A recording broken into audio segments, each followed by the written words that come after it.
My wife and I are colleagues at the hospital. We've been married for 5 years, but we've never made our relationship public. The most absurd part is that she never allows our son to call her mom. This is because the beginning of our marriage was the result of a drunken mistake. She married me because she was pregnant and hated me for it. Later, when colleagues came over for a dinner party, she forced me to take our child and stay at a hotel. I thought that my patience and tolerance would eventually win her heart, but when I returned home the next day, I happened to bump into her crush walking out of the bedroom in his pajamas. Chapter 1. Capital City Central Hospital. Maria introduced her crush, Makoto, to me. She said, "Makoto is a new cardiologist. Please show him around." Looking at her professional demeanor, it was hard to believe that the woman in front of me was my wife, whom I had been secretly married to for 5 years. But recalling the email I received last night, I suppressed my pain and replied, "All right." After getting Makoto familiar with the place, I went to the director's office alone. I said, "Director, I will be going to Harvard Medical School for further training next month. This is my resignation letter." After handing in my resignation, I walked out of the director's office.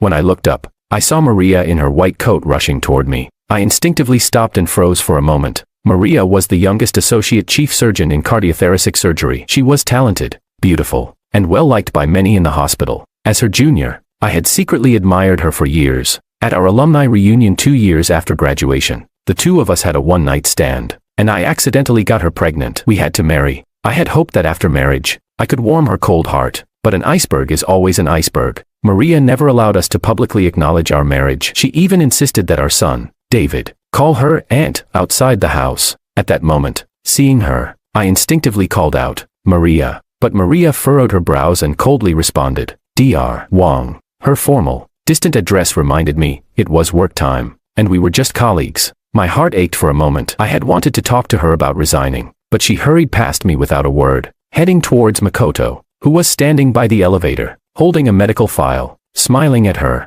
I gave a self-mocking smile. Makoto was Maria's university classmate. After graduation, he went abroad for further studies. 2 months ago, after completing his studies, he returned to the country and joined this hospital. Back in the day, they were inseparable. Maria had always been distant and cold to everyone, but she was slightly warmer toward him. Even now, she was my wife and the mother of my child, but she still acted this way. I watched as Maria said something to Makoto, her expression softening for a moment. She even kindly blocked the elevator to let him go first. I lowered my head, suppressing the sour feeling in my chest. This tender, considerate side of Maria, I'd never seen it before. Since her heart could never be warmed, I decided to let it go. I would divorce her and set her free. Since there were no surgeries today, I got off work on time and went to pick up David from the kindergarten. "Dad." David's eyes lit up when he saw me. He ran over and jumped into my arms, saying, "You're off work so early today."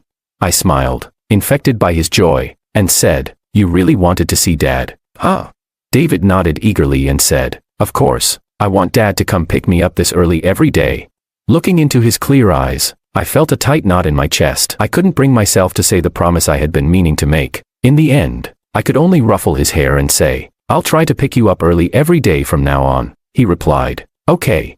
I looked at David, who was overjoyed by just this one promise, and I felt a deep sense of guilt. The loveless marriage between Maria and me had also burdened David, making him suffer along with me. In the next moment, my gaze hardened with determination. In a month, I would take David and leave. From then on, I would pour all my love into David, ensuring he grew up happy and healthy. When I got back to the neighborhood with David, I unexpectedly ran into Makoto and Maria, who were moving out of the building. I instinctively wanted to leave, but Makoto noticed me first and greeted me with a smile. "Dr. Wong, you live in this neighborhood too. Looks like the neighborhood Maria found for me is quite nice. We're both living here." I froze for a moment, then looked at Maria, who appeared completely indifferent. The discomfort in my heart couldn't be suppressed. I remembered when we were buying our home, Maria had said it was too much trouble and refused to go house hunting, leaving it all to me. Now that Makoto was renting a place, she didn't mind the trouble and was hands-on in helping him. I smiled politely and tried to take David away, but Makoto looked at David and, surprised, said, "Dr. Wong is a year younger than me. I didn't expect your child to be this old already." He smiled and patted David on the head, then casually asked, "I'm curious, what does the child's mother do?" His casual question made Maria's expression tighten, and she shot me a sharp look, almost like a warning. I met her gaze and felt a coldness in my heart. I paused for a moment, then smiled at Makoto and slowly said, "She's a doctor, just like Maria. She works in cardiothoracic surgery." Chapter 2. Maria subtly furrowed her brow, but quickly returned to her usual calm demeanor. However, I didn't miss the fleeting darkness that flashed in her eyes, and my heart sank. Was Maria really so afraid of letting Makoto know she was married and had a child? In the past, I might have wanted everyone to know about my relationship with Maria, but now, I had already decided to leave, and there was no need to expose this relationship any longer. So, seeing the surprised look in Makoto's eyes, I added, David's mother works in another province and rarely comes back. Makoto nodded, the shock fading from his expression. He smiled and began to greet David. He said, "Hello, David, I'm..." Before he could finish, Maria interjected just in time, saying, "The movers have almost finished. We should head upstairs to check on things." I understood that she was trying to get Makoto to leave before anything else was said between him and David. Looking at David's confused expression, my heart ached, but I had no choice but to suppress the feeling. Tightly holding onto David's hand, I said, "Then you two carry on. We won't disturb you." After saying this, I turned and left with David. That night, after David had gone to bed, I was still waiting for Maria to come home. I stared at the divorce papers on the table, my feelings mixed, but not a trace of reluctance. This marriage, which had started with a one-night fling, was a mistake from the beginning. Now, divorcing her was just a way to cut my losses. As I was lost in thought, there was a sound at the door, and Maria entered the living room. The light from her phone screen illuminated her enchanting face, and there was a faint smile in her eyes. She didn't even glance at me and was focused on typing on her phone. Seeing her like this, my heart felt as if it had been dipped in cold water. Maria rarely looked at her phone, and she definitely wouldn't chat so intensely with anyone. Now, I didn't need to guess. I knew exactly who she was chatting with. As she was about to enter the bedroom, I snapped back to my senses and called out to her, "Maria, I need to talk to you." Maria stopped and turned to look at me, her gaze once again cold and indifferent. She asked, "What is it?" I didn't mind her cold expression and said flatly, "Let's get a divorce." I locked my gaze on hers, my tone serious, but Maria didn't even wrinkle her brows. Without hesitation, she rejected me, saying, "Impossible." I hadn't expected her to respond this way. I froze for a moment, wanting to say something more, but before I could, she decisively turned and entered the bedroom, ending our conversation with one sentence. "I can't let my child grow up in a single-parent family." Watching her retreating figure, I only felt ridiculous. David wasn't even allowed to call her mom in front of others. So what difference did it make between us and a single-parent family? The divorce conversation ended abruptly, and I had no choice but to keep the divorce papers safe and look for another opportunity to get her signature. The next morning, after dropping David off at kindergarten, I went to the hospital. Even though I only had less than a month before leaving, I still had to finish my last shift properly. As soon as I arrived at the hospital, I was about to go on rounds when a nurse stopped me. She said, "Dr. Wong, wait a moment. Your patient, Sam, is arguing with his son. Be careful. He might accidentally hurt you." I was stunned for a moment, remembering hearing that Sam's son was addicted to gambling and had squandered the family's fortune. Now, he was asking for money for his father's medical treatment. Every time Sam's son came, Sam would be so angry that he would need a long time to recover. But Sam was already old, with high blood pressure and coronary heart disease, so he couldn't afford to get angry. I was worried and decided to go stop them. When I reached the door to the patient's room, I heard the sound of something shattering. I was startled and quickly pushed open the door. To my surprise, I found Maria standing behind Makoto, with broken glass scattered all over the floor. She was gently comforting Makoto but didn't seem to notice the cut on her arm, blood starting to spill from it. The buzzing in my ears drowned out everything else, and I could only focus on the bright red blood. I fought to steady my shaking hands and called security to escort Sam's son away. After confirming that Sam was physically fine, I went to get alcohol and bandages. But before I could return, I saw Makoto already applying medicine to Maria's wound. His movements were gentle, and his eyes were filled with a tenderness he couldn't hide as he said, "It must hurt, right? You really didn't need to protect me. I could have avoided it." Maria shook her head, smiling softly. "It's all right, as long as you're not hurt." I froze for a moment, looking at the warm scene between the two of them. I couldn't help but feel how foolish my earlier thoughts had been. Chapter 3. I turned to leave when I overheard the nurses chatting nearby. "I've never seen Dr. Maria care so much about someone. It looks like Dr. Ito is really something special. If Makoto and Maria got together, they'd be a perfect match."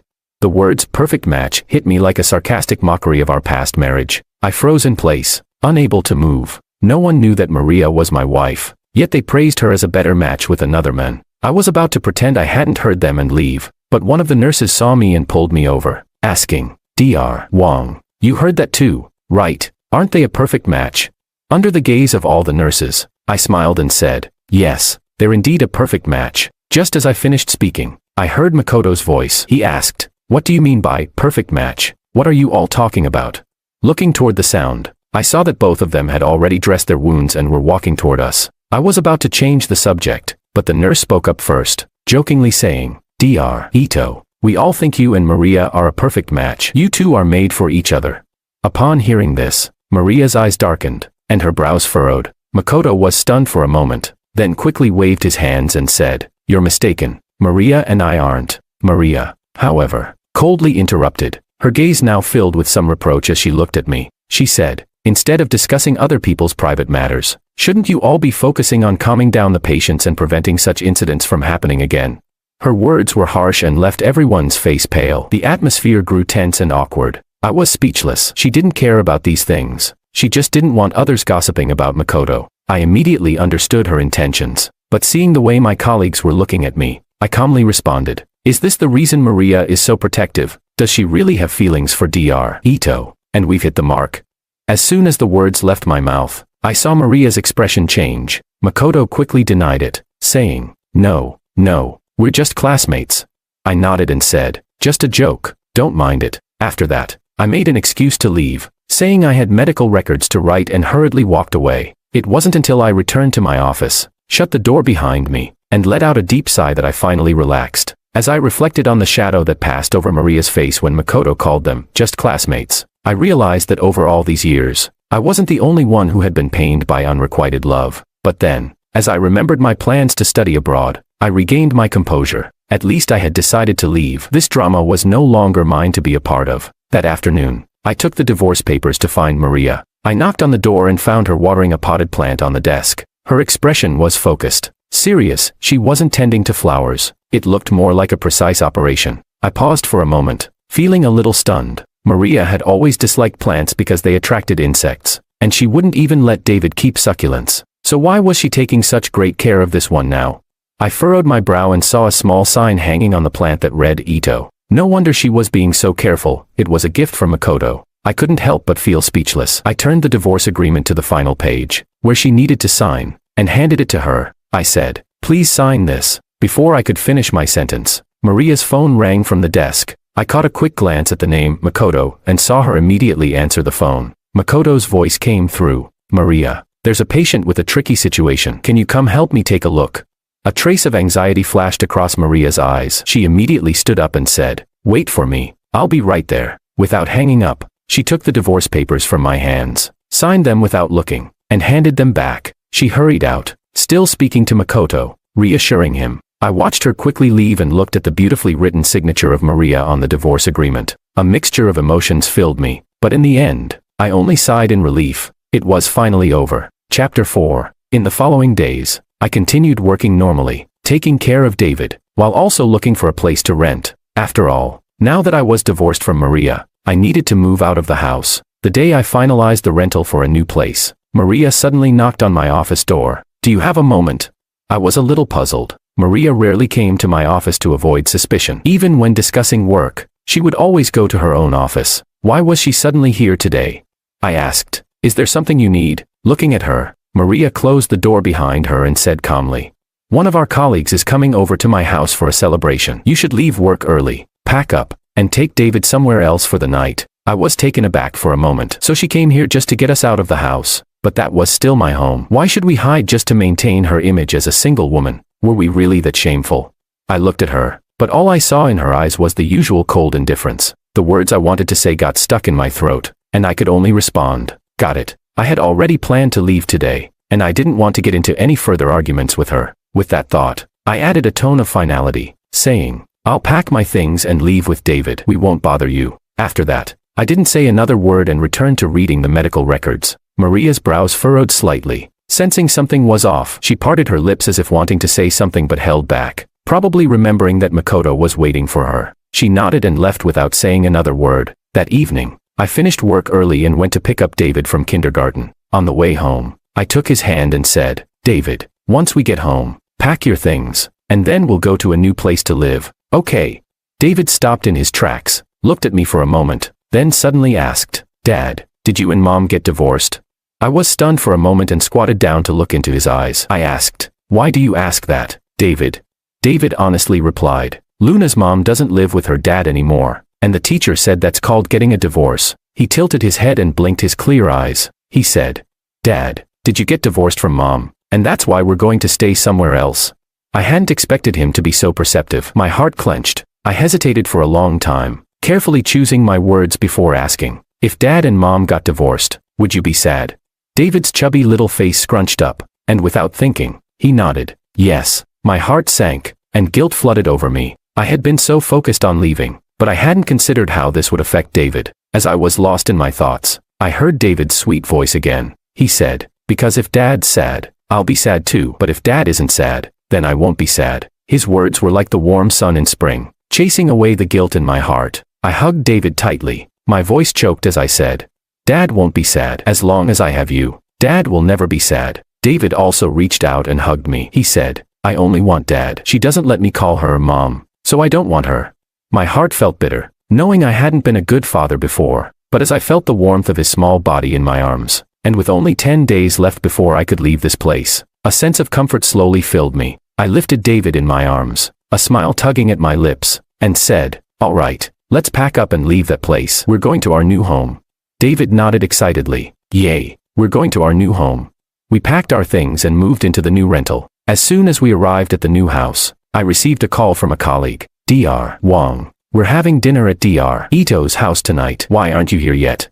The phone on the other end was full of noise and chatter. I paused for a moment, about to decline, when I heard Makoto's joking voice from the phone. He said, Maria, I lost a game, and they want me to find someone to drink a toast with. Before he could finish, Maria's voice, tinged with urgency, interrupted. She said, I'll drink with you. Chapter 5. On the other end of the phone, the teasing sounds grew louder, and I felt frozen, unable to say a word. Maria eagerly agreed to Makoto's request to share a toast, not even waiting for him to finish speaking. Was she afraid he would go find someone else to drink with, or was it because this shared toast was something she had been waiting for many years?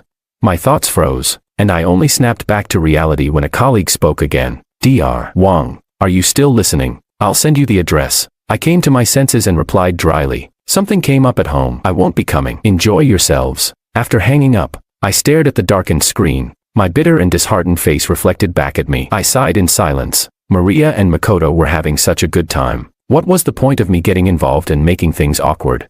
The next day, I went to work as usual. I didn't expect to be caught in traffic while taking David to kindergarten, forcing me to take a detour. I arrived at the hospital a few minutes later than usual. After clocking in, I was about to change clothes for a meeting when I turned and ran into Maria and Makoto. Seeing me still in my casual clothes, Maria, looking flustered and out of breath, immediately frowned. She started to reprimand me, saying, why haven't you changed your clothes yet? You're usually punctual, but today is the meeting. Didn't you think of coming earlier?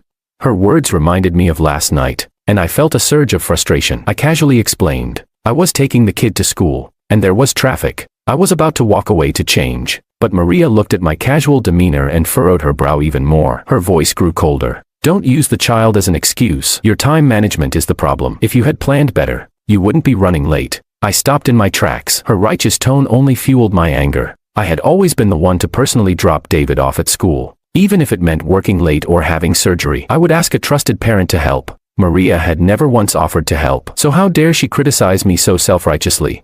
I looked into her cold eyes and asked, is this Maria's way of giving me advice on how to manage my life? Not to mention that I wasn't late, but even if I had been, what does it have to do with you?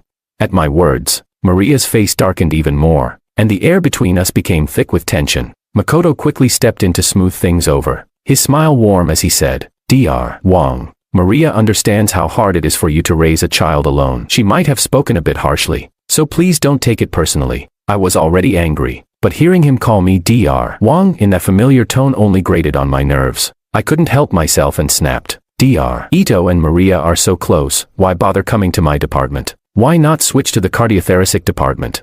Without waiting for a reply, I turned and walked away, heading to change clothes for the meeting. This meeting was primarily about discussing surgery for a new patient with dilated cardiomyopathy, which required a joint effort from both cardiology and cardiothoracic departments. The cardiothoracic department had already confirmed that Maria would be the lead surgeon. The hospital director looked at me and asked, who do you recommend for the cardiology side? Dr. Wong.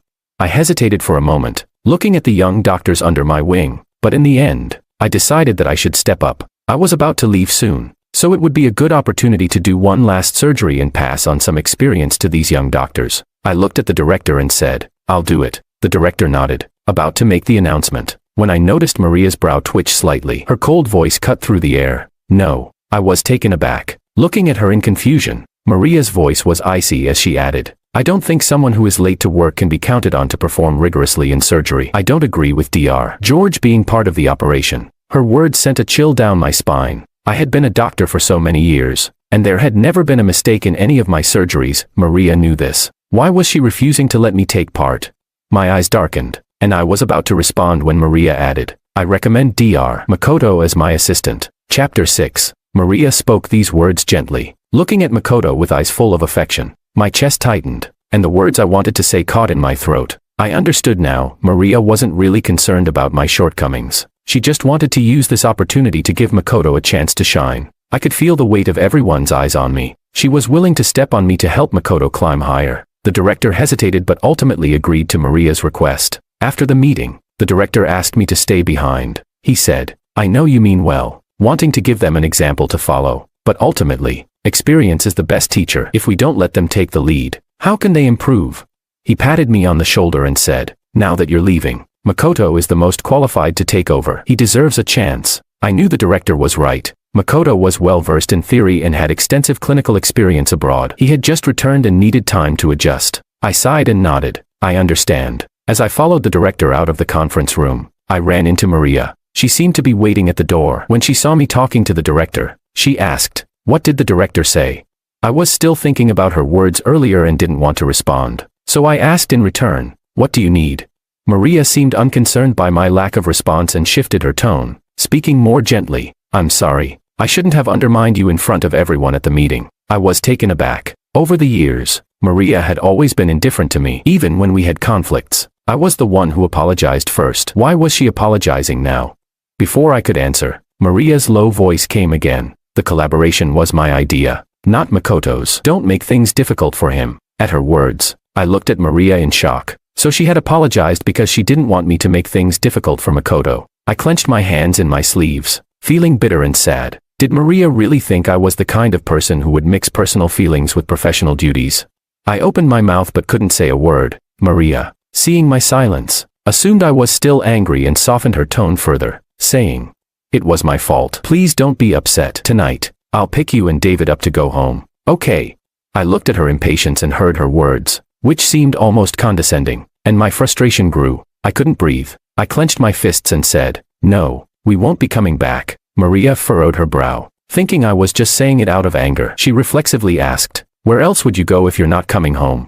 I looked at her, indifferent, and said, "That's your home, not." Before I could finish, Makoto rushed over, interrupting, "Maria, I've been looking for you. An emergency congenital heart disease patient just arrived. The situation is critical. You need to come take a look." Maria immediately agreed, left a quick message with the address, and hurried away. I watched her rush off, sighing quietly. I wasn't going to tell her the address. We were already divorced, and that was my and David's home, not hers. In the following days, the cardiothoracic department was busy, and Maria practically lived at the hospital. She never mentioned us coming back. I didn't have to explain. I just went about my day as usual, picking up David and living a peaceful life. Then, with just 10 days left before I left, I was packing David's things when I realized I had left my passport at the old house. Since I had the day off, I took David back to retrieve it. But when I opened the door, I saw several pairs of men's shoes by the shoe cabinet and men's coats hanging on the rack. A bad feeling rose in my chest. The next second,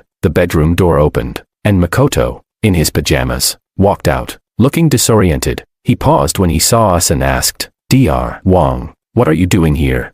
I was speechless. Chapter 7. I looked at Makoto, who appeared to be in charge, and instinctively clenched my hand. It wasn't until the next moment that I snapped back to reality, forcing a smile and lowering my gaze to hide the redness in my eyes. I explained. Maria asked me to help her pick something up. With that, I took the documents from the drawer under the coffee table and was about to lead David out, but Makoto stopped me, his voice tinged with concern. "Dr. Wong, Maria and I." Before he could finish, I cut him off. "Don't worry, Dr. Ito. I won't say anything to anyone at the hospital." With that, I walked out. I took a deep breath once I was downstairs, feeling a weight lift off my shoulders. No wonder Maria never brought up asking David and me to return. It wasn't that she had forgotten because of work, but rather because our departure suited her just fine. I unconsciously tightened my grip until David started struggling in pain. Only then did I snap back to reality. I hurriedly loosened my hold and squatted down to apologize. Sorry, David. Daddy was lost in thought. I didn't mean to hurt you. David shook his head, just staring at me, and asked,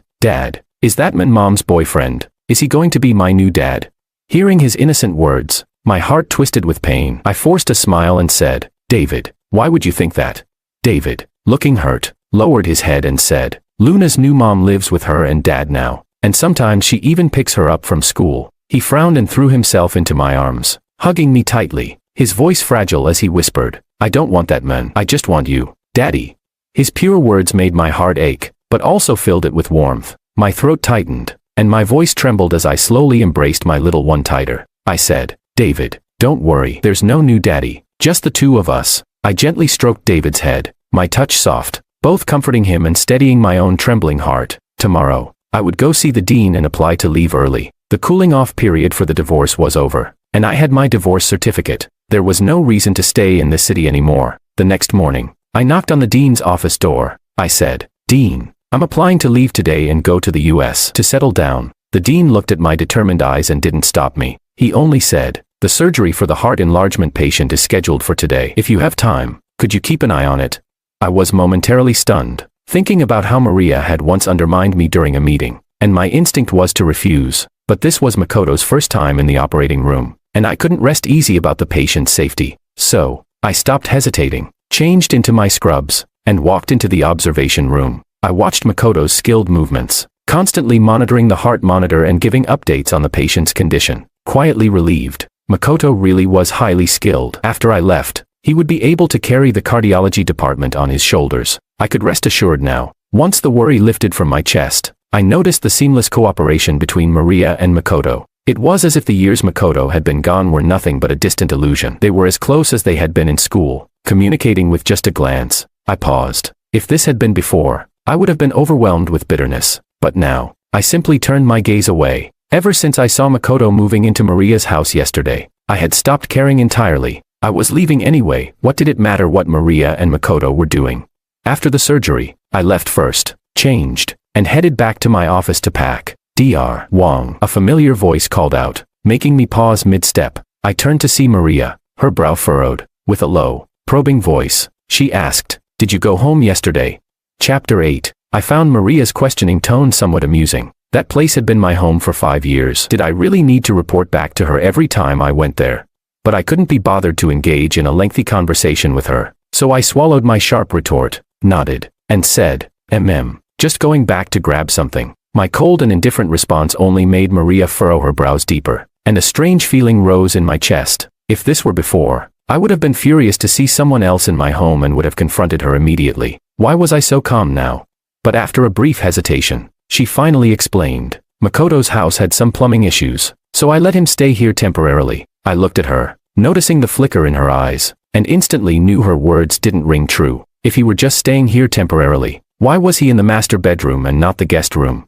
I lowered my gaze and let out a soft laugh. Just as I was about to speak, I heard Makoto's voice calling out to her, Maria, the post-surgery meeting is starting. Hurry up.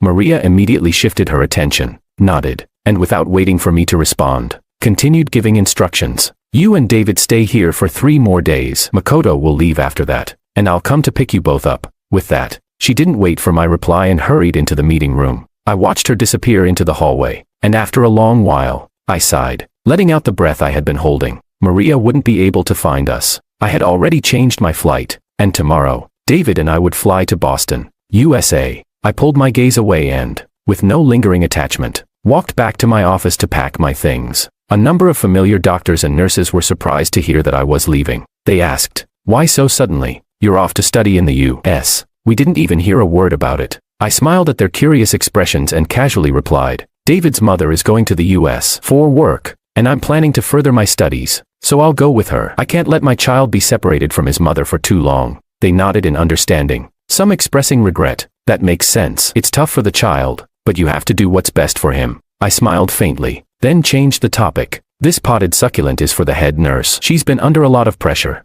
so I thought it might cheer her up. These banners should be hung in the department as a reminder for future doctors to always remember their mission and live up to the patients' and their families' expectations. I handed out everything I couldn't take with me to my colleagues, until I paused at the sight of the fountain pen on my desk, one I had used for a long time. For the first time, I hesitated. It was a gift from Maria. Maria had always been indifferent and rarely celebrated any holidays, let alone anniversaries. This pen had been a gift from her when I first joined the Capital Central Hospital. I had treasured it deeply and used it with great care. But now, I looked at the pen, suppressing the softness in my heart, and without further hesitation, I handed it to the head nurse, asking her to pass it on to Maria. I said, "This is my parting gift for her, to thank her for the years we worked together. I wish her all the best and hope her future is filled with success." After bidding farewell to my colleagues, I packed up my luggage and took David with me. I also called a courier to deliver the divorce certificate to Maria's home. By the time I finished everything, it was already late at night. David slept soundly, but I couldn't fall asleep. I sat on the balcony, staring out into the dark night, scrolling through my old chat history with Maria. I hadn't noticed before, but now I saw that the conversation was mostly just me talking to myself. I chuckled quietly, not feeling too sad. I paused for a moment, then decisively deleted Maria's contact information. A clean break, no turning back. Now, there were no more ties to hold me back. I could leave with peace of mind. By the time the sun rose, David and I were already on the plane to the United States. David stared at the blue sky and white clouds for a long time before turning to ask, "Daddy, are we in the sky?" I smiled at his innocent expression and nodded. "Yes, we're flying to America to start a new life. Are you excited, David?" The little guy nodded without hesitation, his eyes shining brightly as he said, "I'm happy. As long as I'm with Daddy, I'm happy."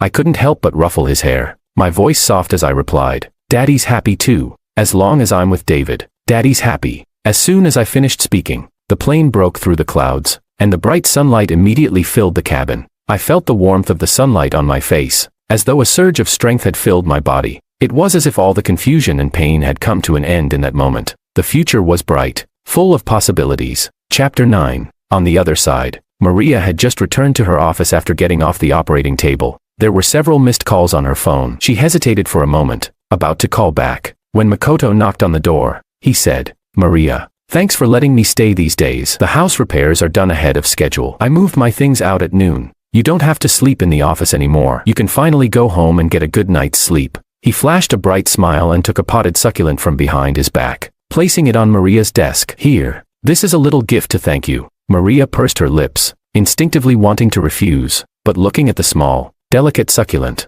for some reason, David came to her mind. Did I ever tell her that David likes succulents? Maria hesitated for a moment but ended up accepting it. She said, "I'll accept this, but the plants you asked me to take care of, you can take those back, right?" She gestured toward the mismatched plants in her office. Those were the plants that Makoto had almost killed. When he realized they were withering, he asked her for help. Thinking she had taken plant care courses in college, Maria had firmly refused, saying, "I'm a doctor of humans, not of plants." But during a routine checkup, she had found several sickly plants in her office. Makoto even put up signs on them that read, "Please, Maria, work your magic." She sighed and reluctantly took them in. After nearly a month of care, she had finally managed to save those plants from dying. Makoto looked at the now thriving plants and beamed. "Maria, I knew I was right about you." He smiled and gave her a thumbs up, praising, "Maria, you truly are a miracle worker." Saying this, he carefully picked up the plants and turned to leave her office. Just before walking out, he suddenly remembered something and turned back. "Oh, by the way, there was a package this morning. I signed for it and left it on the coffee table for you." Maria immediately thought of the missed calls, so it was about the package. But then, she furrowed her brows. She hadn't ordered anything recently, and everything in the house had been bought by me. The calls were made to my number, so why would they be calling her? Maria felt confused. It was already time to leave for the day, so she changed clothes and called my phone. She had intended to tell me that she'd be picking up David and me, but all she heard on the other end was the cold, robotic voice. "The number you have dialed is unavailable. Please try again later." Maria's heart sank. Something didn't feel right. Our phones had to be available 24/7 in case of emergencies. How could my phone be off? The more she thought about it, the stranger it seemed. Hanging up, she headed straight to my office, but when she got there, the office was shrouded in darkness, the door was locked, and the lights were off. The string of unusual occurrences made Maria's brow furrow even deeper. Her heart skipped a beat, and a wave of unease washed over her. As she passed the nurse's station, she quickly stopped the head nurse, who was a close colleague of mine, and asked, "Where's Dr. Wang?" The next words froze Maria in place. The head nurse replied, "Dr. Wang resigned, didn't you know, Maria?" A crack appeared in Maria's typically indifferent expression, and a hint of shock flickered in her normally calm eyes. She asked, "When did this happen?" Her voice trembled, as if in disbelief. The head nurse, who had never seen Maria like this, paused for a moment before snapping out of it. "Just yesterday," she said, then seemed to remember something, pulling out a pen. "Oh, Dr. Wang asked me to give this to you," she said, handing Maria the pen. "He said this is a farewell gift for you, to thank you for all the years of working together, and to wish you success in everything moving forward." Chapter 10. Maria stared at the familiar pen in her hand, lost in thought for a moment. It was the same pen I had given her as a welcome gift when she started working. She still remembered the excitement on my face at the time, the depth in my eyes shining with a light she had never seen before. I had carefully wrapped the gift in my arms and gently nodded, saying, "Thank you, I'll be a good doctor." Years had passed, and every time Maria saw me use that pen, she would remember the gleam in my eyes. But now, as she listened to the head nurse's words, her heart suddenly twisted. She murmured to herself, "May all your wishes come true." Maria's eyes darkened, and she pursed her lips. With the strange actions I had taken recently, she barely needed to think to understand why I had said those words. I had probably thought she still had feelings for Makoto, which was why I had left without a word. Maria's heart filled with anger, and her hands tightened into fists. She couldn't understand how I could just leave without discussing it with her first. If I had only asked, she could have explained everything. How did it come to this? Maria's frustration surged, like a volcano waiting to erupt. The head nurse, startled, stepped back, unsure of why she was so angry. Before she could speak, Maria asked, "Did Dr. Wang say where he was going?" The nurse quickly nodded and replied, "Dr. Wang said his wife is going on business to the U.S., and he's going with her." His wife? Maria's hand tightened even further as she almost laughed bitterly. She had no idea I was going to the U.S. on business. Her mind spun as she was nearly overwhelmed by anger, almost forgetting that it had been her own wish not to let anyone know they were married. She closed her eyes, trying to suppress the cold aura she was emitting, and forced down her fury about my sudden departure. With a quick turn, she left for home. She convinced herself that I was just upset and had gone to the U.S. in a huff, but that in a few days, I would return. After all, we were already married, and no matter what, I would come back. With that thought, Maria drove home. When she arrived, she noticed that it seemed Makoto had arranged for cleaning staff before he left. The house was spotless, almost like a newly decorated home. Normally, she would have felt comforted by such a clean and minimalist space, but now, it suddenly felt empty, as if the house had always been hers alone, with neither me nor David. Maria frowned. The anger that had been simmering during her drive had cooled, but now, seeing the emptiness of the house, confusion swept over her once again. She felt an unusual sense of unease. Perhaps she should take some time off and go to the U.S. to find me and David. With that thought, Maria walked over to the coffee table and reached under it, pulling out the bag that contained her important documents. She was about to grab her passport when she saw two papers inside the bag. One was in English, a letter of admission from Harvard Medical School. The other was in Chinese, a divorce agreement. Maria's heart sank. She stared at the name George Wang written in the student section of the letter and at the two signed names at the bottom of the divorce agreement. She stood frozen for a while. Then, almost self-mockingly, she let out a bitter smile. I hadn't gone abroad for a vacation. I had gone to study, and I had tricked her into signing the divorce agreement, not intending to come back. If she wasn't mistaken, the document had been sent by me, and inside was the divorce certificate. Shaking, she opened the envelope. Sure enough, everything was just as she had feared. As she looked at the documents and certificates on the table, Maria felt as though a cold wind had enveloped her heart, numbing the pain that rushed through her. So, George had just left. Maria smiled bitterly, covering her face with her hand. All her emotions were hidden behind a long, drawn-out sigh. She murmured softly, "George." Her voice, filled with sorrow, echoed in the empty house, but it was destined to receive no answer. Chapter 11. Maria's pain, regret, and inner struggle were all things I knew nothing about. At this moment, I was at the San Francisco airport, waiting for my connecting flight. David, small and on his first international flight, was feeling miserable after the long hours in the air. His pale little face was scrunched up in discomfort, which made my heart ache. At least I was relieved that I had booked business class for the whole trip. If we had been in economy, cramped and stuffy, David would have been even more uncomfortable. So, during the layover, I decided to take David to a burger joint he had been craving. The place was packed, with almost no empty tables. I scanned the room and spotted an empty seat in the corner. Even though there was already a child sitting at the table, I figured I would give it a try and walked over to ask, Excuse me, is it okay if I sit here?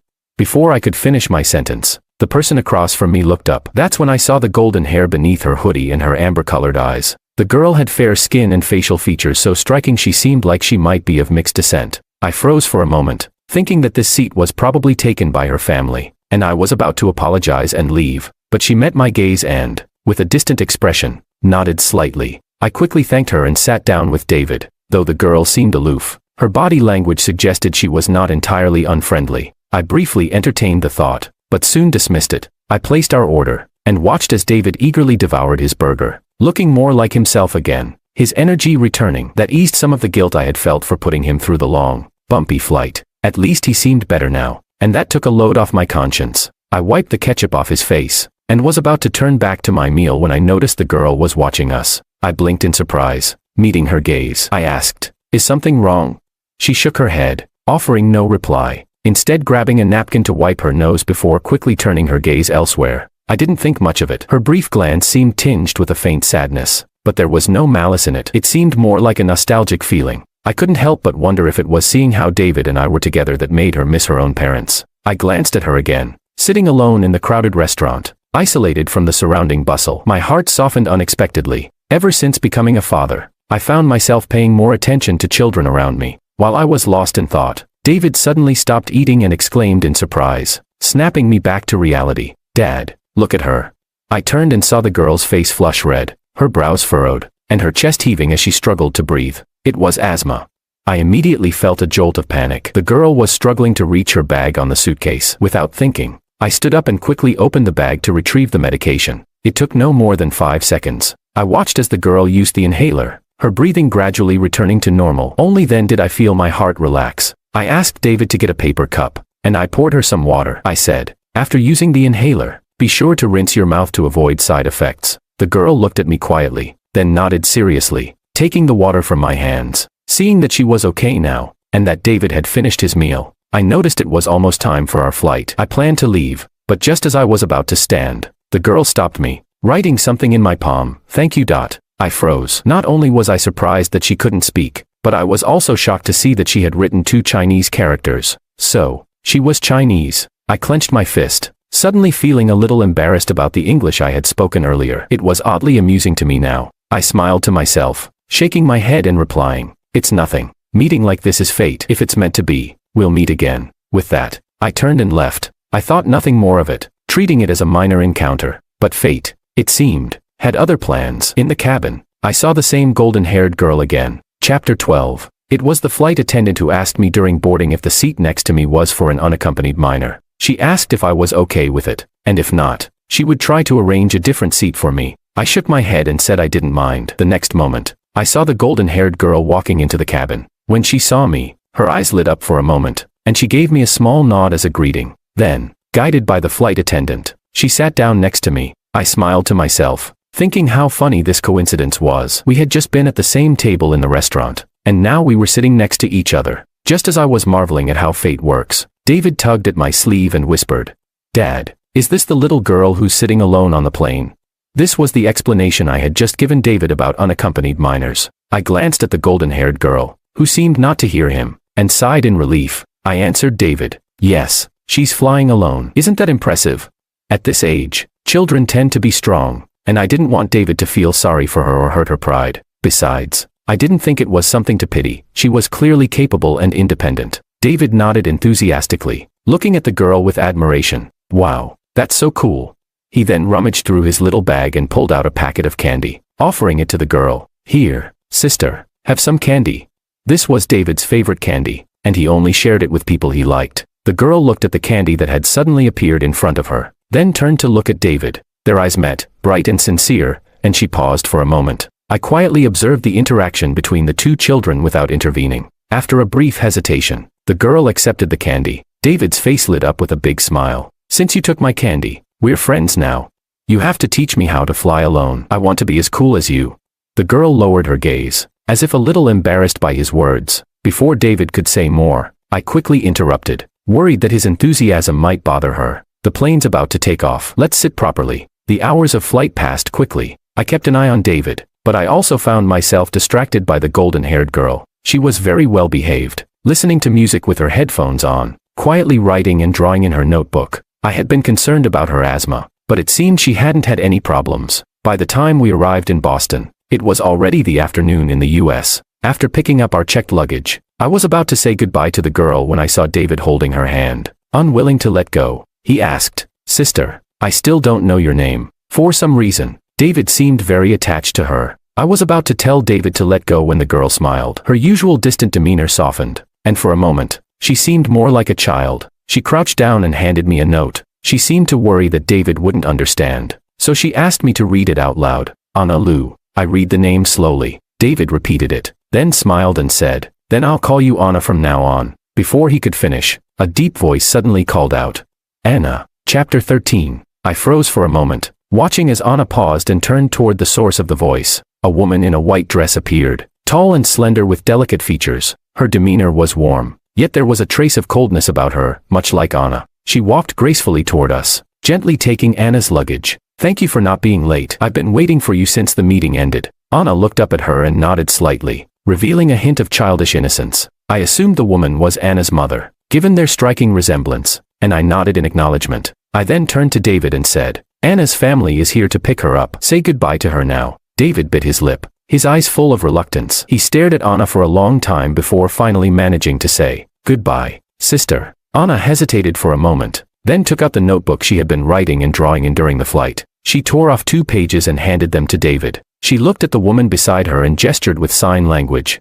asking her to translate. The woman nodded and said, "These are drawings Anna made of you and David. She wants to thank you for your help on the way here." I looked at the drawings in David's hands, though there were only a few strokes. They captured our expressions vividly. The lines were smooth, showing that Anna had been in a good mood while drawing. I smiled and said, "Thank you, I'll keep them safe." Anna nodded and signed something else, which the woman translated. "Anna wants to know if she can have your contact information." "Of course," I nodded. Since we were new to the area and David had made a good friend, I didn't want him to lose contact with her. I was about to grab a piece of paper to write down my phone number and name when the woman handed me her phone. "Anna lives with me. You can be saved in my phone." I nodded and saved the contact. After doing so, I hesitated before asking, "Miss Lou's number?" The woman smiled at my polite formality, and the distant air she had earlier seemed to melt away, making her feel more approachable, like warm jade. "Don't be so formal. Just call me Willow." I looked at the name card she gave me and was surprised to see her background. "You graduated from Harvard Medical School?"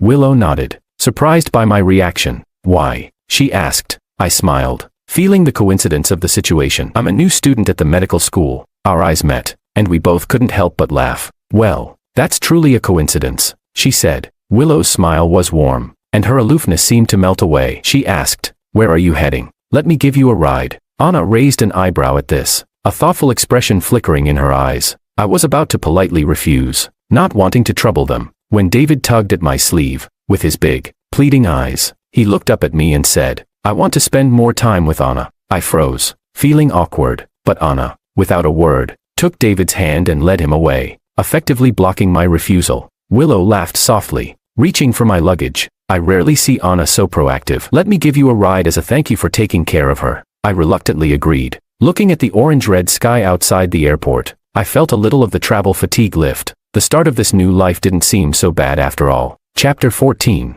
By the time we settled into the house, it was already evening. I was still reflecting on today's strange experience when David tugged at the hem of my shirt. "Dad, I'm tired," he said. On the way back, I let him run around and release some energy, thinking it would help with jet lag. Sure enough, after dinner, he started complaining about being tired, and now his eyes were barely open. I hurriedly took him to wash up, laid out his bed, and tucked him in. Before he fell asleep, he managed to keep his eyes half open, asking, "Dad, when can I go play with Anna again?" I was taken aback for a moment, then replied, "We can message Anna tomorrow and ask when you can play together." "Okay." David nodded contentedly and quickly drifted off to sleep. As I watched his peaceful face, a light sigh escaped me. In my heart, I was uneasy. We had just moved from the familiar environment David had lived in for 5 years to this unfamiliar city. Would he be able to adapt? Would he feel nervous or out of place? But as I looked at him now, though tired, there was no sign of impatience or fear. He even made a new friend voluntarily. That eased my heart a little. I gently tucked him in, kissed his forehead, and whispered, "Don't worry, David. Dad will take good care of you." Just then, my phone lit up. It was a call from Maria. It had only been 2 days, but seeing her name now felt like a lifetime ago. Filled with a strange sense of unfamiliarity, I felt my heart sink. Without hesitation, I hung up the phone and added her to the blacklist. Since I had decided to cut ties completely, I didn't want her to affect my thoughts anymore. The days passed smoothly and uneventfully. David and I stayed in a small house my parents had bought when they were living in the US. The decor was a bit old, but it was convenient. It was close to my school, and only 2 blocks away from Willow's house. Since the farewell at the airport, the 2 children had become close, and their communication increased. I was particularly worried about David's language barrier. Even though he attended a bilingual kindergarten in China, I still worried about his ability to fit in here. Willow, however, took the initiative to offer David English lessons at her house. That was when I learned that Anna didn't have a speech delay due to any physical reason. It was trauma-induced, and she had been reluctant to speak. Willow said it was rare for Anna to be so interested in interacting with others, so she encouraged David to come over more often to play with her, while also helping Anna improve her English. Of course, I had no objections. After half a month of school, I was running around non-stop. If it weren't for Willow, I wouldn't have known how to take care of David. Sometimes, if I came back late, Willow would wait for us downstairs in the building with David. Like today, as soon as I walked out of the classroom, a little bundle of joy threw itself at my legs, shouting, "Dad." David had grown a bit taller and was wearing a fluffy hat with little dog ears, looking like a small samoyed. If he had a tail, it would probably wag off. He said, "I came to pick you up." I couldn't help but laugh at his excited eyes. "You've been hanging out with Aunt Willow again, haven't you?" David gave me a mischievous look and giggled. "Auntie said it's fine, so I came." I chuckled and tapped his nose before turning to Willow, who was standing beside us. I said, "Thank you, Professor Liu." Willow smiled, shaking her head, signaling that it was no trouble. She said, "Let's go home. It's on the way to pick up Anna from school." I nodded, taking David's hand as we walked side by side with her. I said, "I bought some beef. Anna really liked the borscht I made last time. How about I make it again today?" David interrupted, "What about me? I want egg tarts." Willow patted his head and said, "Already bought them. I'll bake them for you when we get home." "Okay. Okay." David cheered, jumping in excitement. I smiled at David's lively and happy demeanor. It made me feel warm inside, knowing that he was adapting well. Suddenly, I heard a low, familiar voice calling my name. George. Chapter 15. I never imagined that the next time I would see Maria, it would be under such circumstances. Maria was wearing a trench coat, which made her look thin, like a cold snowflake in the middle of winter. She appeared without warning, drifting into my life again. I froze for a moment before snapping back to reality. Instinctively, I glanced down at David. His earlier laughter had disappeared, replaced with a pale face. David's tightly clenched hand reminded me he was scared. My heart sank. I immediately stepped in front of David, casting a displeased glance at Maria. "What are you doing here?" I asked. The divorce was final. She and Makoto could be together freely now. Why did she feel the need to appear before me? And without even saying a word, she frightened David. Maria, however, didn't respond directly to my question. Instead, her attention was entirely focused on Willow and me. She said, "You didn't bother to say goodbye before coming to America. Can't I come find you?"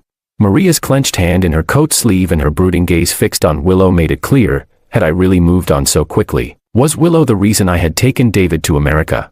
I didn't know what thoughts Maria had brewing in her mind, but I found her words absurd. "We're divorced. Where I go, it's none of your business," I said coldly. I picked up David, intending to leave. Willow silently followed us, stepping in line behind, but Maria grabbed my arm. The mention of divorce seemed to hit a nerve. Her usual composed demeanor faltered as she spoke in a voice full of emotion. "I didn't agree to the divorce. You..." Before she could finish, I interrupted her sharply. "The agreement was signed. The divorce certificate is in hand. Whether you agree or not is irrelevant." Maria stiffened, her expression filled with disbelief. The gentle, patient husband she once knew seemed like a distant memory. Why had I turned so cold and distant? I didn't care about her feelings and tried to break free from her grip. But Maria, gripping my arm tightly, wouldn't let go. I couldn't shake her off, not with David in my arms. "Let go," I snapped. I felt David trembling in my arms, his fear so palpable that I urgently needed to find a safe place to calm him down. But Maria just wouldn't release her hold. Her eyes darkened, her grip as firm as iron. "I have something to say." Before Maria could finish her words, David suddenly lunged at her, biting down on her wrist. He bit down fiercely, and Maria let out a shocked cry, loosening her grip immediately. David stood between us, his little body shaking in fear, his eyes brimming with tears. "Let go of my dad," he said in a trembling voice. David's words echoed in the air, striking both Maria and me silent. I had always thought I had concealed my sadness well, But David was so perceptive. He had remembered everything. My heart felt both bitter and touched. I quickly embraced David, gently patting his back and soothing him. It's okay. It's okay. Don't cry, David. Maria, on the other hand, looked bewildered. New dad. Chapter 16. In the next moment, Maria immediately realized that it was probably the encounter with Makoto that led to the misunderstanding between us. Maria furrowed her brows, and despite the pain in her wrist, she tried to explain. I, however, coldly glanced at her and said, Maria, I don't want to see you again. With that, I picked up David and left. Maria tried to follow, but someone blocked her way. A cold voice rang out. Miss, George said he doesn't want to see you. Maria's heart sank as she turned to look at the woman who had just been smiling gently, but now her eyes, behind her glasses, were filled with coldness. Maria said, That's my husband and son. You have no right to stop me. Willow raised an eyebrow and smiled as she replied, If I understand correctly, you're already divorced. And her smile never reached her eyes, which remained icy as she continued. David himself said, You're not worthy of being her mother. Willow maliciously repeated it, as if driving a sharp blade straight into Maria's most vulnerable spot. Pain and anger spread through Maria, and she immediately gritted her teeth. She retorted, Who are you? What right do you have to interfere in my business? The words seemed to squeeze out between her clenched teeth, full of rage. Willow, however, seemed oblivious to the barely contained fury in Maria's voice. She added fuel to the fire. It's not interfering in your business. Her voice was light, her gaze falling on me, still holding David as I walked away. Maria understood the unspoken words immediately. Willow was doing this for me. Maria's heart sank even further, but before she could say anything, Willow gave her a sharp glance and said, Miss, you should head back. With that, she stepped forward and quickly caught up with me. All that was left was Maria, watching our retreating figures, her heart twisted with anger and frustration, as if a tight rope had been wrapped around her neck, suffocating her. That evening, perhaps it was Maria's appearance today that frightened David. He had been sticking to me, seeking reassurance. Normally, he would be clinging to Anna, asking her to draw or watch TV, but now, he didn't want to. He came home early with me instead. Willow asked, Did David get scared? Her eyes showed concern as she looked at David,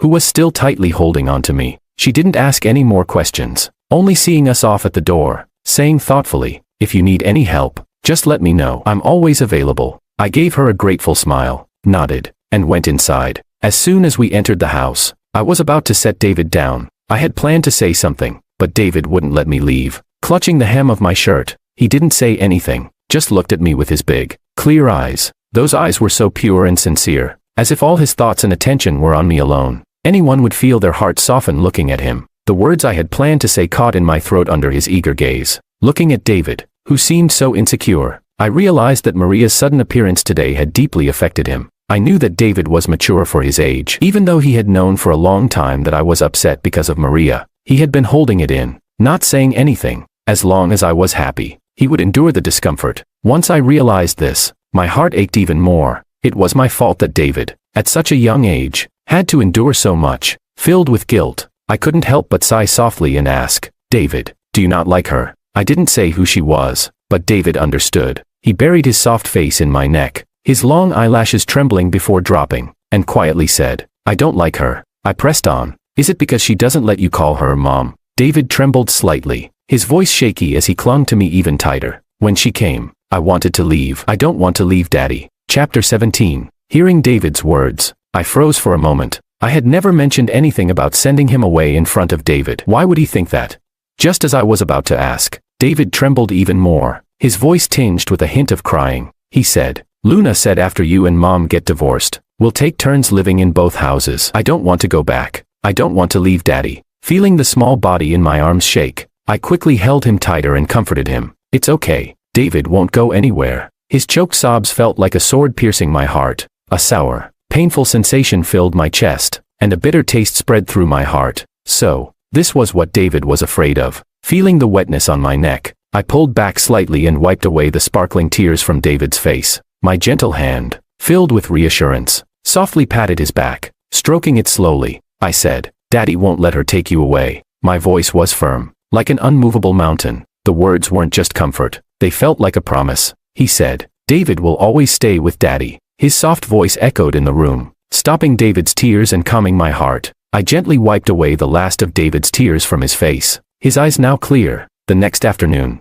I finished my class early and entrusted David to Willow before I removed Maria's number from the blacklist. I asked, "Do you have time? I want to talk to you." And so, we met in the park. The clear blue sky was dotted with white, gauzy clouds, while the pigeons in the square cooed and flapped their wings to fly. Nearby, the ground was covered in yellowed fallen leaves, warmed by the sunlight, creating a beautiful autumn scene. If you ignored the fact that I was sitting on the bench with Maria, we sat on the bench, with a natural distance between us. It was as if the gap between us, built up over the years, could never be crossed, nor erased. The autumn wind stirred the fallen leaves between us, only to return to stillness again. "You want to, I want to." We both spoke at the same time, then stopped. We exchanged a glance before looking away. I noticed the bandage peeking from her sleeve and asked, "Did David bite you hard?" David had a strong bite that day. I had only glanced at it briefly, but I saw the deep marks. Now, it should. Maria followed my gaze to her wrist, pulled her hand from her sleeve, and said, "It's nothing." After hesitating for a moment, she added, "David was upset. He bit me to vent." I understand. Hearing this, I looked at her, her lowered eyes calm, but I felt a complex mix of emotions. On one hand, I was surprised by how understanding Maria had become, suddenly explaining herself. On the other hand, I felt cold. Maria still didn't understand why David bit her. It wasn't out of anger, but, I said, "David bit you because he was scared." Looking into Maria's puzzled eyes, I continued, my voice low. "He's afraid you'll take him away. He's afraid of living with your new dad, and never seeing me again." I explained it clearly, but Maria frowned. She asked, "What new dad?" Her eyes darkened. "Makoto and I are just colleagues. That time he was only staying temporarily. He moved out already." Before she could finish, my cold laugh interrupted her. I said, "Maria, I'm not blind. You've still got feelings for him after all these years. Don't think I don't know." Chapter 18. My voice was full of suppressed anger. After I blurted out those words, I clenched my fists, regaining my composure. I said, "You kept our marriage secret, made David call you aunt, all to create a single persona, waiting for him to return so you could chase him again. Right, then you rented him a place, took care of plants, had a toast with him, even offered to do surgery together, and let him stay at our house." The more I spoke, the calmer my tone became. I looked at Maria, my words cold as I asked, "Do you really expect me to believe you had no ulterior motives in any of this?" Maria's frown deepened as my cold gaze hit her. It felt like those calm statements were sharp blades, stabbing her deeply. She instinctively wanted to explain, but the words stopped before they left her mouth. Maria couldn't bring herself to say she had no personal feelings toward him, because deep down, she knew she did. After all, she had once liked him, and had sunk into depression when he left, but when she saw him again, she felt nothing. Maria's heart was full of me. She thought of the gentle, passionate, caring version of me from the past, the one who would wait for her to come home, secretly bring her food, help her iron clothes, and remind her to take vitamins on time. These thoughtful gestures warmed her heart, and she couldn't help but be moved, thinking that with a little more time, she could. Maria looked at me, paused, and then spoke. "I did take care of him, but it was because he was my classmate. I didn't have any special feelings for him. All that's in the past now. I know your feelings for me. Why can't you wait a little longer? Give me some time, and I'll be able to return your feelings." Maria had never been so eager before, wanting to express her feelings and make me understand her intentions. But once she said it, all that was left was the autumn wind sweeping up the fallen leaves, and the emptiness between us. I looked at Maria's furrowed brow and the hidden urgency in her eyes. A small smile appeared in my heart. If this were before, I would have felt some stirrings hearing Maria's guilty confessions and passionate declarations. But now, there was nothing. It was as if I was watching a one-man show from outside the screen, unable to feel anything. There was only one question on my mind, and I asked, "Why should I wait for you?" I saw Maria's usual indifferent expression turn into one of shock and disbelief. As I smiled brightly, like the sun, I said, "I've already spent 5 years on you. Why should I wait for you?" Maria's heart trembled. She had always been in control of the situation between us, used to her high status, believing I would accept everything she did. But now, she had forgotten. I said, "I get tired too, Maria." I stood up, looking down at the defeated Maria. It felt as though the balance of power between us had shifted in that moment. The one who hoped for tenderness, who was weak and wanted a little care, was now Maria. Her heart sank as if everything had slipped out of her grasp, leaving her uneasy and lost. In the next moment, I said, "Your response came too late. I don't need it anymore." Those words fell like a death sentence, and Maria's eyes trembled. She immediately stood up, wanting to grab me. She said, "No, I want to." Before her hand could touch my sleeve, I took a step back. The gap between us grew even wider, like a thunderous fire, and Maria could no longer take another step. I said, "This is it, Maria." I pronounced the final judgment, and said, "This is the best ending for us." Chapter 19. Maria still wanted to speak, but without hesitation. I turned and began to walk away. She almost panicked, trembling as she called out, "George, you can't do this." Seeing me pause in my steps, she took a breath and said, "David is also my child. He can't be without a mother." The moment the words left her mouth, I raised my eyes and glanced at her. That look of mine seemed filled with mockery and disdain, freezing Maria's heart in place, leaving her awkward and ashamed. Indeed, what right did she have to say such things? She had a grudge against me and didn't want David to call her Mom. Clearly, it was her. At that moment, guilt and regret flooded my chest. The sun had somehow slipped behind the clouds, and a biting chill from the autumn wind swept through the air. The fallen leaves rustled, almost as if mocking Maria's belated realization. She stared at me, her body swaying as if all her strength had drained away. She almost couldn't stand. I looked at the deep remorse in her eyes, my emotions too complex to put into words. After a pause, I said, "I won't block your number anymore. If you want to see David, just call me. As long as David is willing, I won't stop you from seeing him. Consider it my final gesture of goodwill toward you." After speaking, I focused my gaze on Maria's cold, stern face. My eyes were probing, not with reluctance, but as though I was looking through her to someone else. I was looking at the Maria I knew in college, the one I had loved throughout my entire university years, the one I desperately tried to get closer to, the one I gave up so much of myself for, but there was nothing. Through her cold eyes, all I saw was my own reflection. I suddenly understood, and with a relieved smile, I turned away without looking back. Maria had always been indifferent, slow to react. Even if she was willing to accept me now, it was only because it had become second nature. The person I once blindly and recklessly loved, the one I regarded as a standard to strive for, had only been a figment of my own fantasy. I didn't look back, only feeling the autumn breeze on my face, my heart light and free. It was over. The feelings that had lingered from my student days until now had finally dissipated with the autumn wind. By the time I reached Willow's house, night had already fallen. I said, "Sorry I'm late." I gave Willow, who was holding a sleeping David, an apologetic smile. She shook her head and smiled warmly, saying, "It's okay." I thanked her and was about to take David from her when I noticed he was tightly gripping Willow's collar, unwilling to let go. I felt a bit awkward, about to wake David so he would release her, but Willow kindly stopped me. She said, "He just fell asleep. If you move him now, he'll wake up. Let him sleep here with me." I hesitated for a moment and then nodded. Because of Maria's unexpected visit, David hadn't slept well the previous night. Not only did he cling to my hand, but he also kept frowning. Now that he was peacefully sleeping in Willow's arms, it was for the best. I watched David's calm, serene face as he slept soundly in Willow's arms, sighing softly. Willow, seeing the gloom lift from my expression, her eyes filled with a sense of relief, guessed, "Is it all settled?" I nodded, saying, "We talked everything through." I gently stroked David's head, my voice soft as I said, "David and I will always be together. We won't be separated." Willow nodded lightly, her voice gentle as she added, "He'll be worried when he wakes up and doesn't see you tonight. Let him rest here." Her warm gaze fell lovingly on David, with the soft golden glow from the wall lamps casting their light behind her. She looked like a graceful, caring mother. Chapter 20. As Willow had predicted, David woke up several times that night. He was scared at first, seeing the unfamiliar surroundings, but when he turned his head and saw me sleeping beside him, he immediately felt at ease. He buried his face in my chest and quickly fell back into a deep sleep. When I woke up in the morning,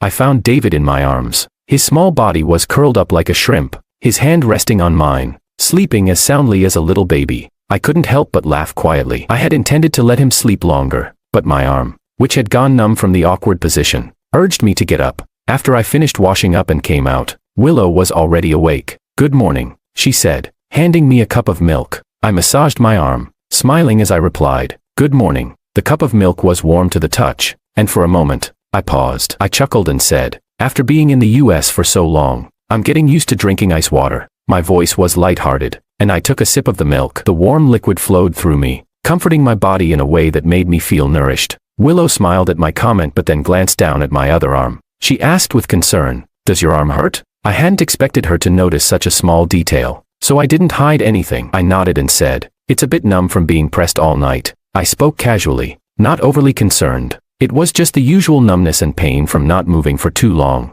and it would pass if I stayed still for a while. I thought about it and set the milk down, intending to head to the kitchen to make breakfast for the kids. But just as I was about to leave, Willow reached out and grabbed my wrist. I turned back, confused, and asked, "What's wrong?" Willow didn't answer right away. Instead, she gave me a look, then gently placed her fingertips on my arm. Her touch was cool, almost as if she were absent-mindedly massaging my arm, but each movement seemed to target the painful, numb spots. I instinctively tried to pull away, but Willow was quick. She held my arm firmly and softly said, "Don't move." Our proximity felt too close, and her quiet command seemed to echo in my ear. I froze, as if time had stopped. I wanted to say something, but before I could, Willow applied more pressure and added, "This will help your blood circulation." I watched her intently as she focused on my arm, looking as serious as if she were conducting a study. I silently closed my mouth. The tingling, painful sensation in my arm gradually faded, and I could clearly feel Willow's movements. Her cool fingers massaged pressure points on my arm, and her warm palms would sometimes cover it, pressing gently. This massage really was improving the circulation. I couldn't help but agree. Otherwise, I wouldn't be able to explain why my ears had turned red without me even realizing it. Seeing Willow's serious expression, I hurriedly spoke up. "It's already better." Willow nodded, releasing her hold. She then reminded me, "Next time, don't let David sleep on your arm. It's uncomfortable when it gets numb." I lowered my head and nodded in agreement. We were about to head to the kitchen to make breakfast for the kids, but as I moved, I saw Anna standing across from us. Her bright blonde hair framed her face, and her indifferent eyes were fixed on us, though I couldn't tell for how long. I didn't know why, but I suddenly felt a little awkward. Although nothing had happened between Willow and me, we had been close together, and I feared Anna might misunderstand. I instinctively opened my mouth to explain, but Willow spoke first, saying, "Anna, go wake up David." Anna's expression remained calm as she nodded and walked toward the guest room. I felt uneasy and turned to Willow, asking, "Should we explain things to Anna? I'm afraid she might misunderstand."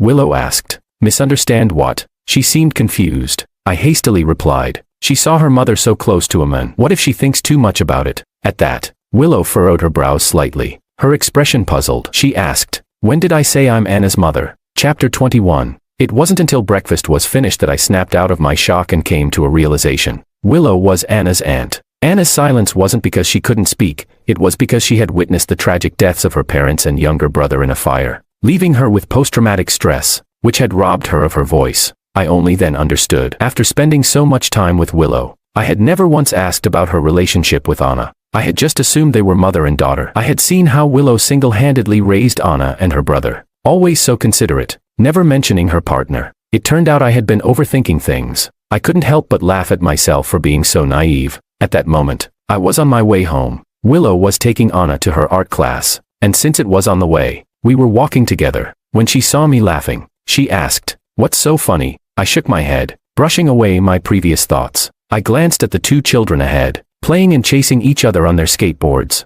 and casually said, "Just watching them having fun." Anna was skating ahead. Then she turned around to look at David. David's eyes lit up with excitement as he saw her graceful figure. He immediately ran after her, shouting, "I want to skate too. Anna, teach me, teach me." Anna steadied his skateboard and gently pushed it forward, allowing him to glide on his own for a while. David didn't realize it was Anna pushing him. He thought he was doing it himself. He clapped his hands in joy, delighted by how fun it was. I couldn't help but smile as I watched. It was such a warm moment. Willow noticed my gaze and followed it, her expression softening as she watched Anna's lively presence. She recalled when she had first seen Anna at her brother's funeral. Back then, Anna had been thin and distant, almost like a hollow, unfeeling figure. She had numbly observed the funeral proceedings, her face not changing at all. Willow had asked Anna if she wanted to come live in the US with her, but Anna had shaken her head, as though it took a long time for her to process the question. That had been the first time Willow had seen any emotion from Anna, a sudden,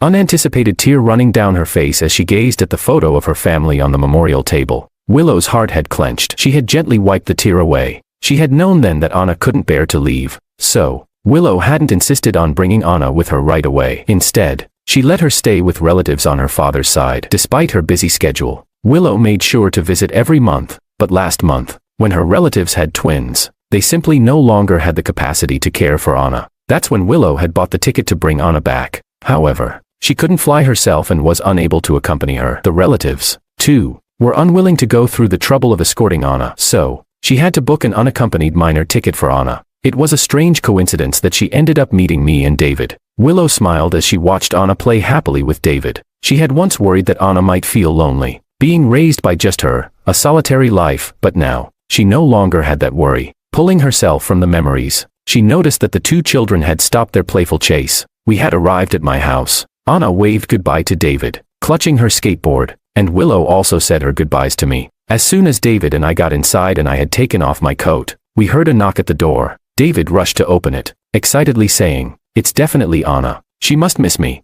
I'll open it. I'll open it." I couldn't help but laugh at his enthusiasm. I quickly stopped him and said, "You just parted ways. What are you missing? Go wash your hands. I'll get the door." To my surprise, when I opened the door, I found Maria standing there. She was still wearing the same trench coat, and beside her was a suitcase. "I'm going back to country," she said. Chapter 22. I stood frozen for a moment. Then, I furrowed my brow and said, "Didn't I ask you to let me know before coming to find me?"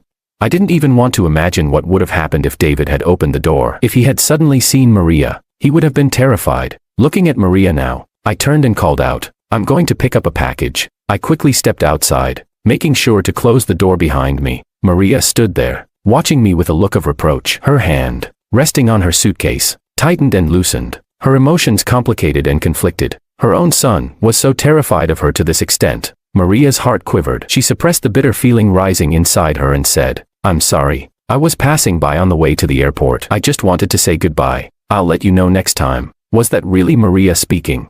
I stared at the woman in front of me. The cold, distant aura that usually surrounded her seemed to shatter, and now she radiated a sense of dejection. For a moment, I was stunned, but quickly averted my gaze and nodded. "All right, safe travels." In the end, where Maria went had nothing to do with me. As I turned to go back inside, Maria watched me walk away, feeling her heart ache like it had been sliced open. I had been so clear in my words, showing that I no longer had any feelings for her. What was she hoping for, by coming here to say goodbye? But as she looked at my back, she couldn't help but ask, "Will you ever return to China?"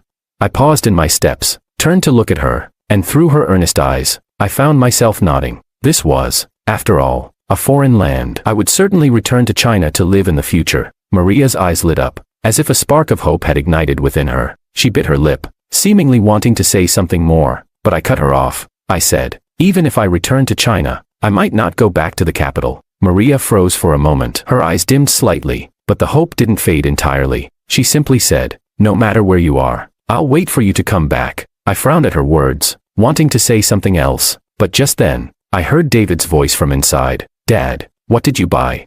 I quickly suppressed the urge to speak, glanced at Maria, and said, "Safe travels." Before swiftly closing the door, Maria stood outside, watching the door slam shut without any hesitation. Rather than feeling defeated, a glimmer of hope stirred in her eyes. As long as I returned to China, there was still hope. Inside the house, I didn't know about her emotions. Instead, I spread my arms and looked at David. I didn't buy anything. It was just a wrong delivery. David scrunched up his face and pouted. I thought my Lego set had arrived. I wanted to build it with Anna tonight. I couldn't help but laugh at his disappointed expression. Smiling, I reassured him, "The Lego will arrive tomorrow. Tonight. How about we go on the Ferris wheel with Anna instead?" The Ferris wheel had just been built nearby, and there was going to be a fireworks show in the evening. David had been talking about wanting to go for a while, and when he heard this, he immediately perked up and nodded. Yes.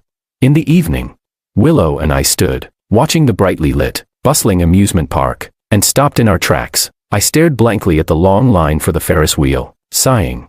There are so many people. After nearly a month of living here, this was the first time I had seen this neighborhood so crowded. I wasn't a fan of crowded places, especially the noise. I suddenly regretted bringing the two kids today and thought we should come again another time. But Willow grabbed my arm and said, "It's fine. The line moves fast. It won't take long." Chapter 23. I looked at her gentle eyes, hesitating for a moment. When David tugged at the corner of my shirt, he said, "Dad, I want to play." I lowered my gaze and met two pairs of bright, watery eyes, staring directly at me, filled with longing. I could only helplessly nod and sighed, agreeing. "All right." David immediately broke into a big smile, rubbing his face against my hand and coquettishly said, "You're the best, Dad." Seeing this, I could only smile and pinch his soft cheek. "You really know how to make me happy." Willow watched us under the warm, dim light, her smile gentle, her eyes clear and bright, and she couldn't help but smile softly as well. She tucked a strand of hair behind her ear, her gaze meeting Anna's knowing look. Willow froze for a moment, then saw Anna glance at me, then at her, nodding slightly before casually looking away, as if acknowledging Willow's unspoken approval. Willow couldn't help but chuckle, ruffling Anna's golden hair, but said nothing. This little girl was already meddling in her business. The line indeed moved quickly, and within half an hour, we were on the Ferris wheel. The cabin slowly rose into the air. David and Anna sat together, while Willow and I sat across from them. It wasn't David's first time on a Ferris wheel, but it was his first time seeing the night view of Boston. He pressed his face against the window, his eyes wide with amazement as he gazed out. The night sky was overcast, but the bright moon cast a silver glow over the land, bathing everything in its light. Not far off, the city lights gleamed in the bustling town, with high-rise buildings lining up in an orderly fashion, dazzling to the eyes. David couldn't help but exclaim in wonder. Anna also looked out, her eyes drifting to the moon, lost in thought. I smiled at the sight of the two children enjoying themselves, then glanced at Willow. In that moment, I noticed something odd. Willow's lips were pale, and her hands were gripping the safety belt tightly around her waist. Despite the gentle smile she wore, her body was tense, and she deliberately avoided looking out the side windows, staring straight ahead. It was as though we weren't in a Ferris wheel cabin, but on a 1,000-meter-high tightrope. I leaned closer to Willow and asked softly, "Are you afraid of heights?" Willow quickly glanced at me, then lowered her head and said, "A little." That was when I realized, no wonder Willow was so worried about Anna, yet still let her fly alone. I couldn't help but feel guilty. It's my fault. If I'd known you were scared, I shouldn't have let you come. But Willow took a deep breath and smiled gently. "It's fine. I underestimated the Ferris wheel and overestimated myself." She said this while taking deep breaths to calm herself. But the next moment, I reached over and took off her glasses. I asked, "Would it be better if you couldn't see clearly?" My closeness made Willow momentarily dazed, and she didn't respond to my question. Seeing her face color slightly, I thought it might have worked, so I smiled and was about to suggest that she take deep breaths again to relax. But then, the cabin suddenly jerked, and stopped at the highest point. We all froze for a second. Willow's heart skipped a beat, and instinctively, she grabbed my hand. David also shouted, "Dad, it's getting dark below. Did the power go out?" At his words, Willow tightened her grip even more, and I immediately held her hand, trying to comfort her. "No, it's just stopping for the..." Before I could finish my sentence, a flash of light erupted outside the window, accompanied by a sharp whistling sound, and then a burst of fireworks exploded in the night sky. David shouted, "It's fireworks." Chapter 24. Fireworks shot up one after another, bursting in the air like flowers blooming under the moonlight, their beauty captivating. David happily leaned forward, watching the fireworks with wide eyes full of excitement. He even pulled Anna closer, and with his hands clasped together, made a wish, saying, "Wishes made under fireworks are the easiest to come true. Come on, let's do it together." Anna hesitated for a moment, then closed her eyes, following David's lead. I didn't know what wish she made, but when she opened her eyes, I saw a hint of sorrow in her gaze, as if she had sighed inwardly. I didn't have the time to focus on their little wishes, too busy looking after the patient beside me. I held Willow's hand tightly, as though offering her comfort and strength. I guided her to take deep breaths, trying to distract her by pointing out the fireworks outside. I said, "Look, the fireworks are beautiful, aren't they?" Only then did I realize her glasses were still in my hand. I quickly took them out, intending to put them back on her, and said, "Sorry, I forgot I had your glasses. You must be having trouble seeing. Let me put them on for you." She stopped me, saying, "I can see just fine." Willow smiled mischievously, lowering her voice, and whispered in my ear, "I'm not nearsighted. These glasses are just for blocking blue light." As soon as she finished, I felt my ears burn with embarrassment. I awkwardly bit my lip and chuckled. "Haha, I thought you were nearsighted." Willow looked at my flustered expression and quickly stopped smiling. Her gaze softened as she looked at me and said, "It's all right." Her voice was gentle, her warm breath brushing against my neck as she added, "Your comfort really helps." I froze, turning to look into her deep eyes. Without the glasses to obscure her gaze, I noticed that Willow had captivatingly beautiful eyes. Her lashes curled slightly at the ends, and there was a small mole just beneath her eye. The fireworks reflected in her eyes, looking like scattered stars in the sky, exuding an almost enchanting beauty. I was almost mesmerized by the depths of her eyes. The sounds of the fireworks around me seemed to fade away, as if the world had quieted down, leaving only the thumping of my heart. It beat loudly, like a drum in my ears. It wasn't until David called out to me, "Dad, you and Aunt Lou should make a wish too," that I snapped back to reality, quickly letting go of her hand. I turned back to the fireworks and instinctively closed my eyes. I'm not sure what wish I made, but my mind was filled with Willow's gentle eyes. The only thing I could hear was the thunderous sound of my own heartbeat. When the fireworks finally ended, I was able to regain my composure. The Ferris wheel began to descend slowly, and Willow's face looked much better. She didn't seem as afraid anymore. As for me, I couldn't bring myself to look directly at Willow. I felt like I couldn't face her, as if something was still lingering between us. An awkward atmosphere hung in the air, maybe only I felt it, because Willow appeared completely at ease. Afterward, we stayed nearby, letting the kids play for a while longer. By the time we were heading home, David had played so much that he fell asleep in Willow's arms. Anna, too, was starting to get tired and followed us quietly as we walked home. The moonlight was cool, filtering through the gaps in the leaves, casting a soft glow ahead. The streetlights lit up the way back. The night was eerily quiet, the only sound the crunch of leaves underfoot. It was so silent it felt almost unnerving. The silence made me think back to the moments on the Ferris wheel, and I couldn't help but purse my lips, trying to find something to say. But Willow spoke first. Christmas is coming soon. How about we go to Iceland to see the northern lights? Chapter 25. I was stunned for a moment, looking at Willow, my eyes filled with surprise and confusion. I asked, "Why are you suddenly bringing this up?"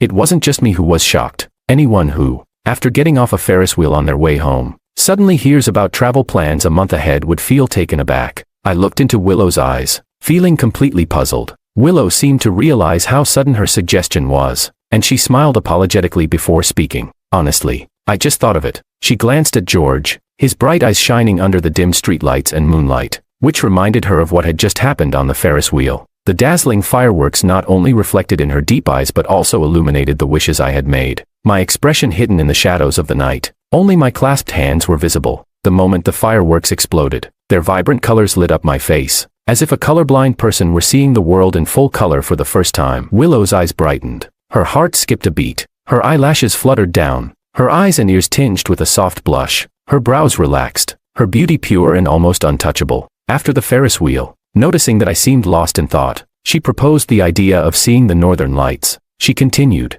"I've heard that wishes made under the northern lights are granted by the whole universe." Willow smiled and looked at me. "I thought you'd like it." I stared at her confident smile and couldn't help but smile back. After a moment, I nodded. "Actually, I've always wanted to see the northern lights." I remembered my parents. After I got into university, they quit their jobs at the hospital to become Doctors Without Borders. On my 20th birthday, they sent me a video. It was of them in Iceland, singing Happy Birthday under the northern lights. The quiet, dark night and the snow-covered landscape, with the brilliant aurora lighting up the sky, felt like the stars had fallen to earth. That was when I first thought about seeing the northern lights for myself. But then I got busy with my studies, had a child, and focused on following Maria's footsteps in my career. I never managed to go. Hearing Willow's invitation, I didn't hesitate at all. I nodded and said, "All right, for the Christmas holidays, let's take David and Anna and go see them." Willow smiled warmly at my answer. The night was quiet, the moonlight casting a soft glow, and a subtle warmth lingered between us. Anna glanced at us,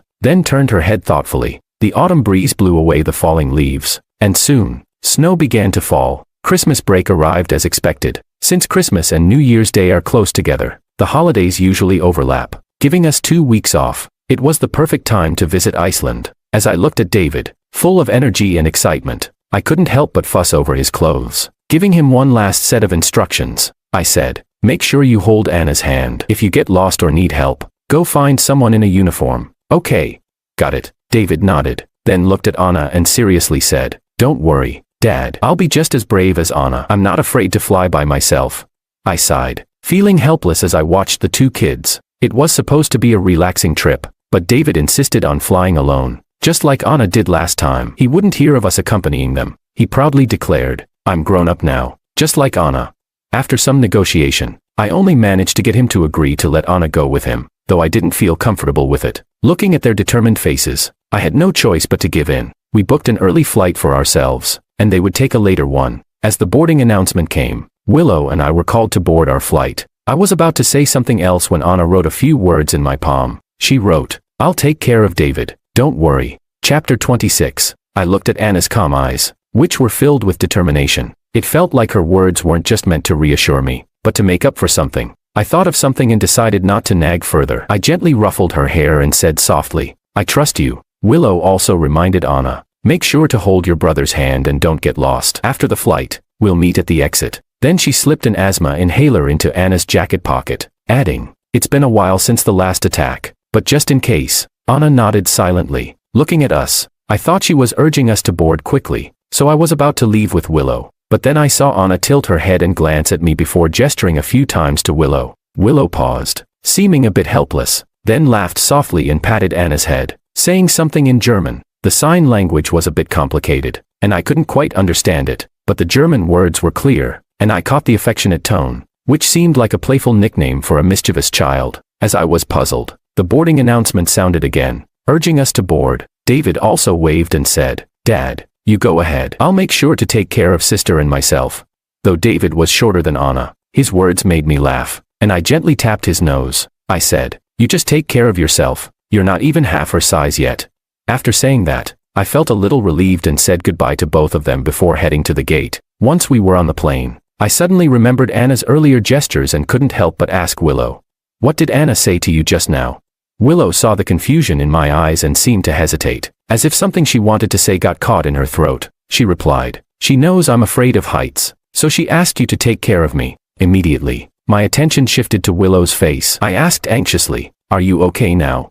Before departure, I had asked Willow, and she had smiled and said, "As long as I'm not next to the window, I'll be fine." Her answer had been vague, and I was already a bit skeptical, now even more on edge as I noticed the worry in her eyes. Willow noticed my anxious expression and felt a warmth in her heart. She almost wanted to reassure me, but after pushing her glasses up, she looked up at me with a hint of vulnerability. She said, "I'm fine now, just a little scared during takeoff and landing." I immediately furrowed my brows. Takeoff and landing are when the sensation of weightlessness is strongest, and that's exactly when people with a fear of heights struggle the most. I hesitated for a moment before leaning toward her. Willow, still composed, watched me get closer and asked teasingly, "Are you going to take off my glasses again this time?"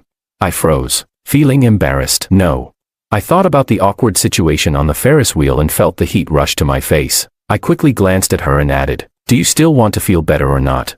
My tone wasn't really angry, more like embarrassed. Willow wasn't bothered at all. She nodded gently and said, "Please, Dr. Wong, guide me." Her voice was soft, with an almost imperceptible smile that made my ears turn red, but the plane had already started taxiing, so I quickly pulled out the earplugs and said, "Use these. It will ease the pressure on your eardrums." As the plane picked up speed, I spoke faster. "You can also tighten your stomach and leg muscles during takeoff to help with the weightlessness. If it gets too uncomfortable, just talk to me and distract yourself." Before I finished, Willow's warm hand gently grasped mine. She said, "This is still the most effective." As the plane took off, my heart felt like it was free-falling. Weightless. Chapter 27. The plane landed at Keflavik Airport, and Willow and I had already picked up our checked luggage. We found our down jackets and sat on a bench at the exit, waiting for David and Anna. Willow looked at me, puzzled, as I still had my gloves on. "Aren't you hot?" The temperature inside the airport was quite warm, making people drowsy, and some foreigners were even wearing short sleeves. I pressed my lips together and awkwardly smiled before removing the gloves. I don't know how I ended up wearing them. I was lying. Willow, seeing how I avoided her gaze, immediately realized I was lying, but she didn't call me out on it, pretending not to notice and nodding. I could feel the warmth of Willow's touch still lingering on my hands. Even though we had been off the plane for a while, it was warm, firm, and carried a faint floral scent that left me feeling flustered. I stole a quick glance at Willow, seeing her expression of indifference, but it made me feel like I was overthinking things. Just then, Willow glanced over at me, and I quickly looked away. A strange, uncomfortable silence settled between us, until the kids arrived. David said, "Dad, sister didn't have an asthma attack. I took good care of her, didn't I?" David's face lit up the moment he saw us, even before he reached us, his voice full of pride and asking for praise. I squatted down, took his little backpack, and praised him. "David, you're amazing." Then I patted Anna's head. "Anna, you're great too. You took care of your brother so well." "Awesome." Anna's eyes flickered, and she shyly nodded, looking away. David was still in high spirits and kept talking. "All the big sisters said I'm great." I nodded, feeling a weight lift off my shoulders as I watched him so happy. It had been a long time since David had been this joyful. Thinking about it, Willow spoke up. "The host of the guest house is here to pick us up. Let's go." We all nodded, changed our clothes, and headed out. We were staying at a guest house 30 kilometers from Reykjavik, the capital of Iceland. The host was a local, a typical Nordic man, who greeted us politely and helped us with our luggage. His English was a bit broken but understandable. When he learned we were there to see the Northern Lights for Christmas, he enthusiastically recommended his sister. He said, "Olivia is an experienced Northern Lights hunter. She's taken many people to see them." Willow and I exchanged a glance, knowing we had found the right person. Viewing the Northern Lights requires a lot of luck, but with an experienced guide, it would definitely make the experience much easier. I could hardly wait to meet the Olivia the host had mentioned. Just then, the host glanced at us through the rearview mirror and said, There's a legend in Iceland. Lovers who see the northern lights together are blessed by the gods and will have a lifetime of happiness. At his words, I froze. I awkwardly looked away, but my gaze landed right on Willow's smiling eyes. She raised an eyebrow, and in the shadow of the car, only her eyes seemed to glow with an intense light. Staring straight into my heart skipped a beat, and I couldn't help but think back to the Ferris wheel in the airplane cabin. Feeling both flustered and awkward, I almost instinctively turned my gaze away, biting my lip, ready to explain. But Willow spoke up first. That's a very romantic legend. She neither denied nor confirmed it, as though she didn't fully understand the host's meaning. Smoothly changing the subject, she said, "We'd like to ask Olivia if she's available to guide us to see the northern lights." The men turned the steering wheel and said, "I'm not sure, but Olivia lives right next door. You can ask her when we get there." Chapter 28. We arrived at the guest house smoothly. Willow intended to help with the luggage, but I smiled and stopped her, saying, "I've got it covered here. Take the kids upstairs to rest for a while and adjust to the time difference." Willow looked at the two exhausted kids with barely open eyes, nodded, and took them upstairs to wash up and tuck them in. Icelanders seem to have a natural ability to sense romance. Even though the guesthouse owner couldn't understand our language, he could still feel the closeness between us. He murmured something in Icelandic, "A happy family." Willow just happened to hear it and couldn't help but smile, replying in Icelandic, "Thank you." The owner was somewhat surprised. Seeing our Eastern faces, he had instinctively spoken English, but now he realized that Willow understood Icelandic. Willow explained, "I lived in Iceland for a while with my parents." She added with a slight smile, "They fell in love under the aurora." Looking around at the snow-covered landscape and the bright sky, Willow took a deep breath of the cold air, which instantly awakened childhood memories. She remembered back then, under the northern lights, her family sat around a tent, warming themselves by the fire. Her mother told stories and played the harmonica. It was warm and nostalgic. Willow lifted her gaze and saw the lights of the guesthouse upstairs. It felt like seeing her childhood home again, and she smiled gently. After a day of rest, we got into Olivia's car at 3 a.m., dressed in our gear and ready for the aurora hunt.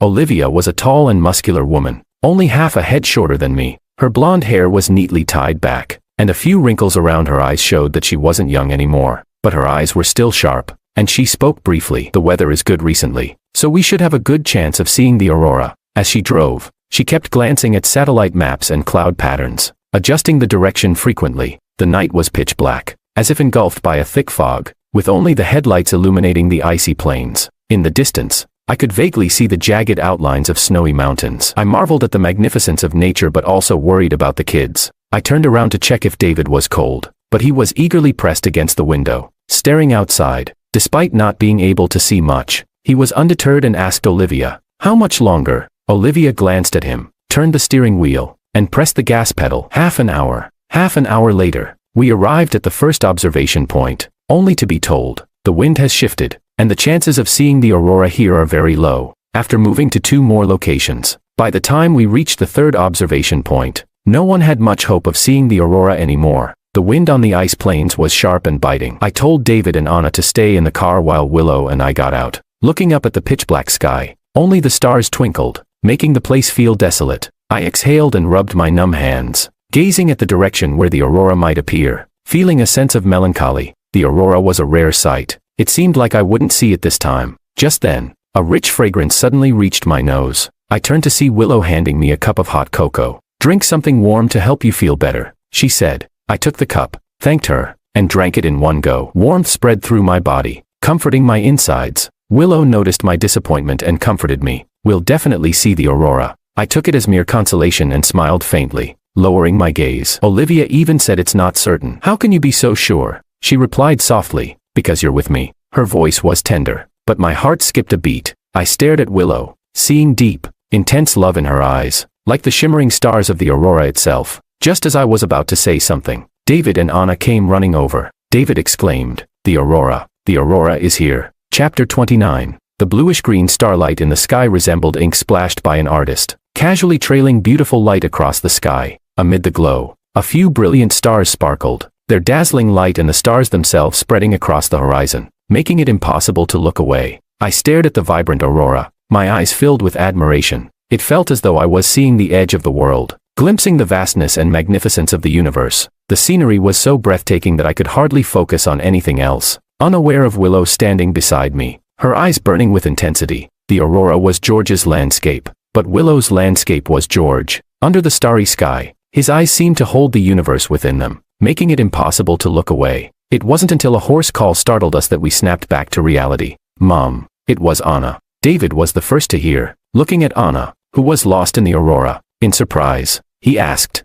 Anna, you can talk now. David's exclamation made Willow and me rush over. My eyes were filled with shock. I knew Anna had refused to speak due to trauma, but I hadn't realized that this trauma was connected to the aurora. Before I could say anything, a cold wind swept past. In the next moment, Anna's intense coughing filled the air, her chest heaving violently, her face turning red, the sensation of suffocation washing over her. But she still seemed mesmerized, her eyes fixed on the aurora, unwilling to look away. I froze for a second, then realized it was an asthma attack. I immediately rushed to the car to get the asthma medication. But Willow seemed to have anticipated this. She quickly approached, took out the medication from her pocket, and sprayed it into Anna's mouth. Take a deep breath, she said softly, holding Anna's head steady to prevent her from struggling, all the while gently reminding her to breathe steadily. David and I stood in front of her, blocking the harsh cold air of the icy plains. I explained to Olivia, who had stepped forward, it's the cold air that triggered her asthma attack. Olivia nodded and not only shielded us from the wind but also handed Anna a bottle of hot water. Anna took it and drank, and after a moment, she had calmed down. Her breathing was steady again, and aside from a slight redness in her ears, it was hard to tell she just had difficulty breathing. David, excited and a little curious, said to her, Anna, your voice sounds so nice. His clear, innocent gaze warmed Anna's heart. She smiled faintly. Thank you, David. It was a good thing that Anna could speak again. I watched David, who was bouncing around Anna, and smiled warmly. I remembered how Willow had said before we left that she hoped this trip would help Anna overcome her trauma with the aurora. Years ago, Anna's parents and younger brother had died in a fire at a house they were staying at while on the way to see the aurora. Anna had escaped because she was outside at the time. The aurora had always been a hurdle in her heart, but now that she had seen it and survived the experience, she was able to speak again. It seemed our goal had been accomplished. Lost in thought, I unconsciously turned around to look for Willow, and unexpectedly, I found myself falling into her deep, captivating gaze. Willow wasn't wearing glasses, and her eyes, filled with mesmerizing beauty, made it hard for me to look away. I froze for a moment, about to say something, but Willow raised a finger to her lips, signaling for silence. Then she glanced at her phone. I was puzzled, but in the next second, she looked at me, her smile radiant and her eyes sincere. She said, on Beijing time, December 25th, 12 a.m., happy birthday, George. The starlit sky seemed to frame her words, and as I looked into her eyes, I saw the aurora, the snow-covered mountains, and myself. It took me a long moment to regain my composure. Just as I was about to speak, my phone rang. Without thinking, I picked it up. It was Maria. Chapter 30. I hesitated for a moment, then gave Willow an apologetic smile before turning to answer the call. Since our last parting, Maria had called a few times. David had already figured out that Maria wouldn't take him away, so he wasn't afraid of the calls, though he was always brief, quickly ending the conversation. I rarely spoke with her either, and whenever she called, it was mostly a few words before passing the phone to David. Now, I had a feeling she was calling for something important, but the first thing she said when I answered was a low, tired voice. Happy birthday, George. Her voice was clear, but it carried an unmistakable weariness, and I could hear the hustle and bustle of a hospital in the background. I immediately realized that she had been working nonstop and had called precisely at the moment, probably to hang up and go back to a surgery or meeting right after. A shiver ran through me. From across the world, an early morning call, just to wish me a happy birthday. If this had happened before, I would have been moved beyond words. After all, Maria had never spent a birthday with me in all those years. But now, all I felt was calm, and oddly enough, I found myself thinking, so Maria remembers my birthday. I looked up and couldn't help but smile at my own self-deprecation. But when I spoke, my tone was distant and polite. Thank you. It's kind of you to remember, she replied, almost urgently. It's no trouble. Her guilt and regret were impossible to hide, as was her care for me and the kids. Maria wasn't asking to fix things between us. She only wanted to do better by George and the kids, perhaps even to make up for those lost years. But I wasn't giving her that chance. If there's nothing else, I'll hang up. She hesitated for a moment before saying,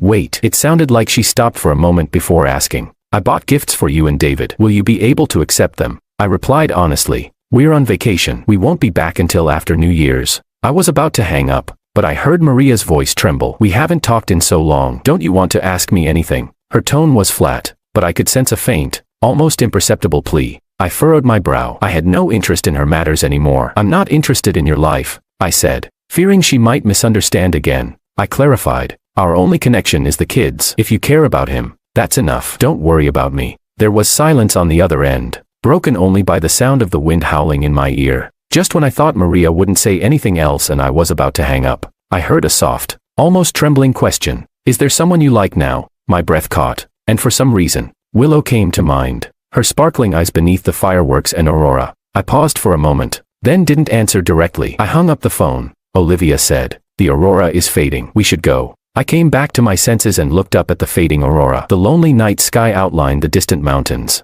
The biting wind blew across, scattering the heaviness in my heart. For some reason, I remembered the video my parents had sent me when I was 20. They had made a wish under the aurora, hoping their son would have the freedom to choose love and the freedom to refuse love, to live freely without regrets. In this frozen world, my thoughts had never been so clear and vivid. I looked at Willow, and a warmth filled my heart. Even David knew it was my birthday, and when he regretted that I hadn't made a wish under the aurora, I smiled softly. I said, "No need to make a wish. The most important one has already come true." Chapter 31. When Willow heard my words, something in her heart suddenly brightened. Back at the guest house, the two children were already asleep. The sky was beginning to show the light gray of dawn, and the black night in Reykjavik was giving way to the quiet arrival of day. I looked at the two of them, peacefully nestled together in their sleep, and smiled with a sense of relief and freedom. I pulled the curtains for them, turned, and stepped outside. Instantly, I was embraced by a warm, citrus-scented presence. Willow's gaze was gentle, and she opened her fist in front of me to reveal a diamond-studded watch. I froze for a moment, hearing her sweet voice. "Your birthday gift. I didn't get a chance to give it to you earlier." Still not wearing her glasses, Willow's eyes, slightly tilted, held a captivating beauty that made me lose myself for a second. Was it the diamond? Or was it Willow herself? The diamond shimmered like the brightest star, reminding me of the fireworks and the aurora from earlier today. I hesitated for a moment, thinking it was too expensive and almost rejecting it, but Willow spoke first. "You don't have to feel burdened. This is just a gift. I just want you to be happy." Looking into her warm eyes, I felt a stir in my heart and smiled. "All right, I'll accept it." Just as I reached out to take it, I paused, then bit my lip. "Could you put it on me?"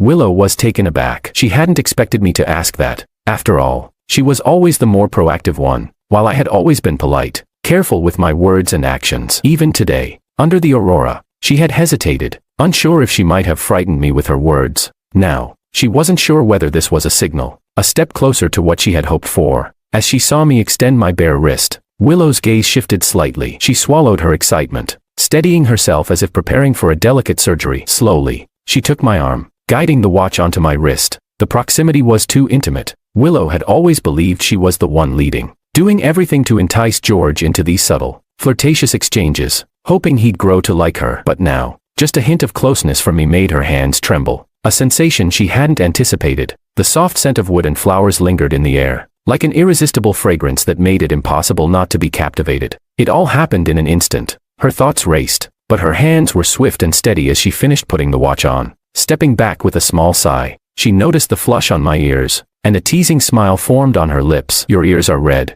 I froze for a second, and a blush spread across my face. I bit my lip and glanced at her. "It's because I like you that my ears turned red." Willow's eyes widened in surprise, and for a moment, she couldn't quite process what I said. Then, after a few seconds of stunned silence, she whispered, "Like."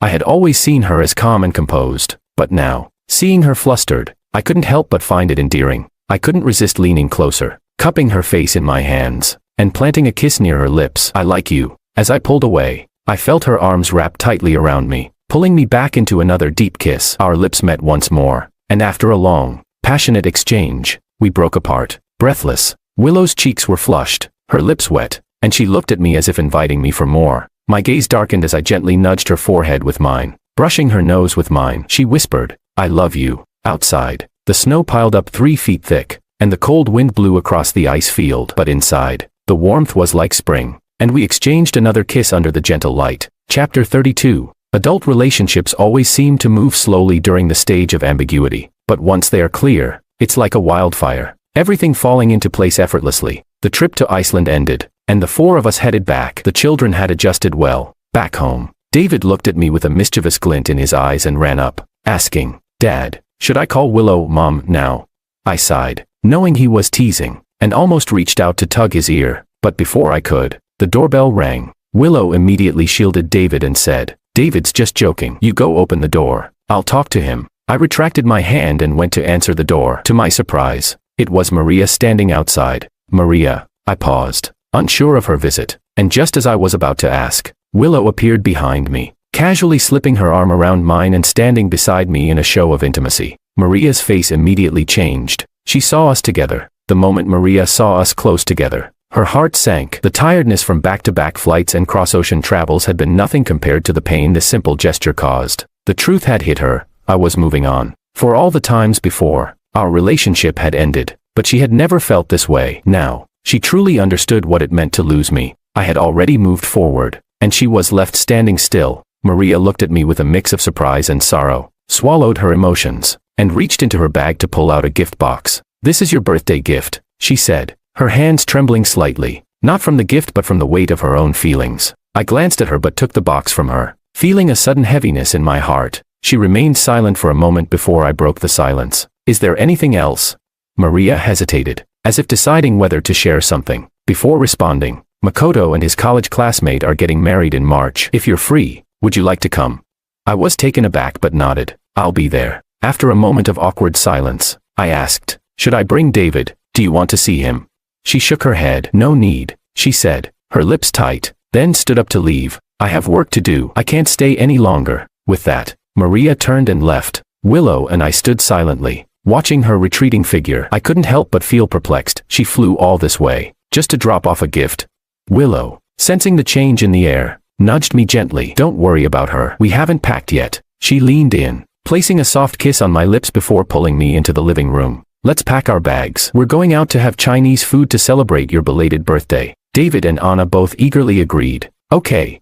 I smiled, seeing how much lighter and happier Anna had become and how David beamed with excitement. None of us could have anticipated that this warmth and happiness would become our everyday life. Then, on the day I graduated from Harvard Medical School, I knelt down on one knee, surrounded by flowers and the envious gazes of others. I asked Willow to marry me. Everything fell into place. Anna tilted her head and called me uncle, while David, without hesitation, jumped into Willow's arms, shouting, Mom. Looking at David's joy, I smiled gently. Willow saw it, walked toward me, wrapped her arms around me, and said, Mr. Wong, I will love you forever, for the rest of my life. The last time she had said that, we were in the icy fields of Iceland. This time, it was under the bright sun in Boston. I didn't hesitate. I embraced her and whispered back, I love you too. Anna gently covered David's eyes with her hands. Under the long daylight, in the warmth of the sun, we shared a long kiss.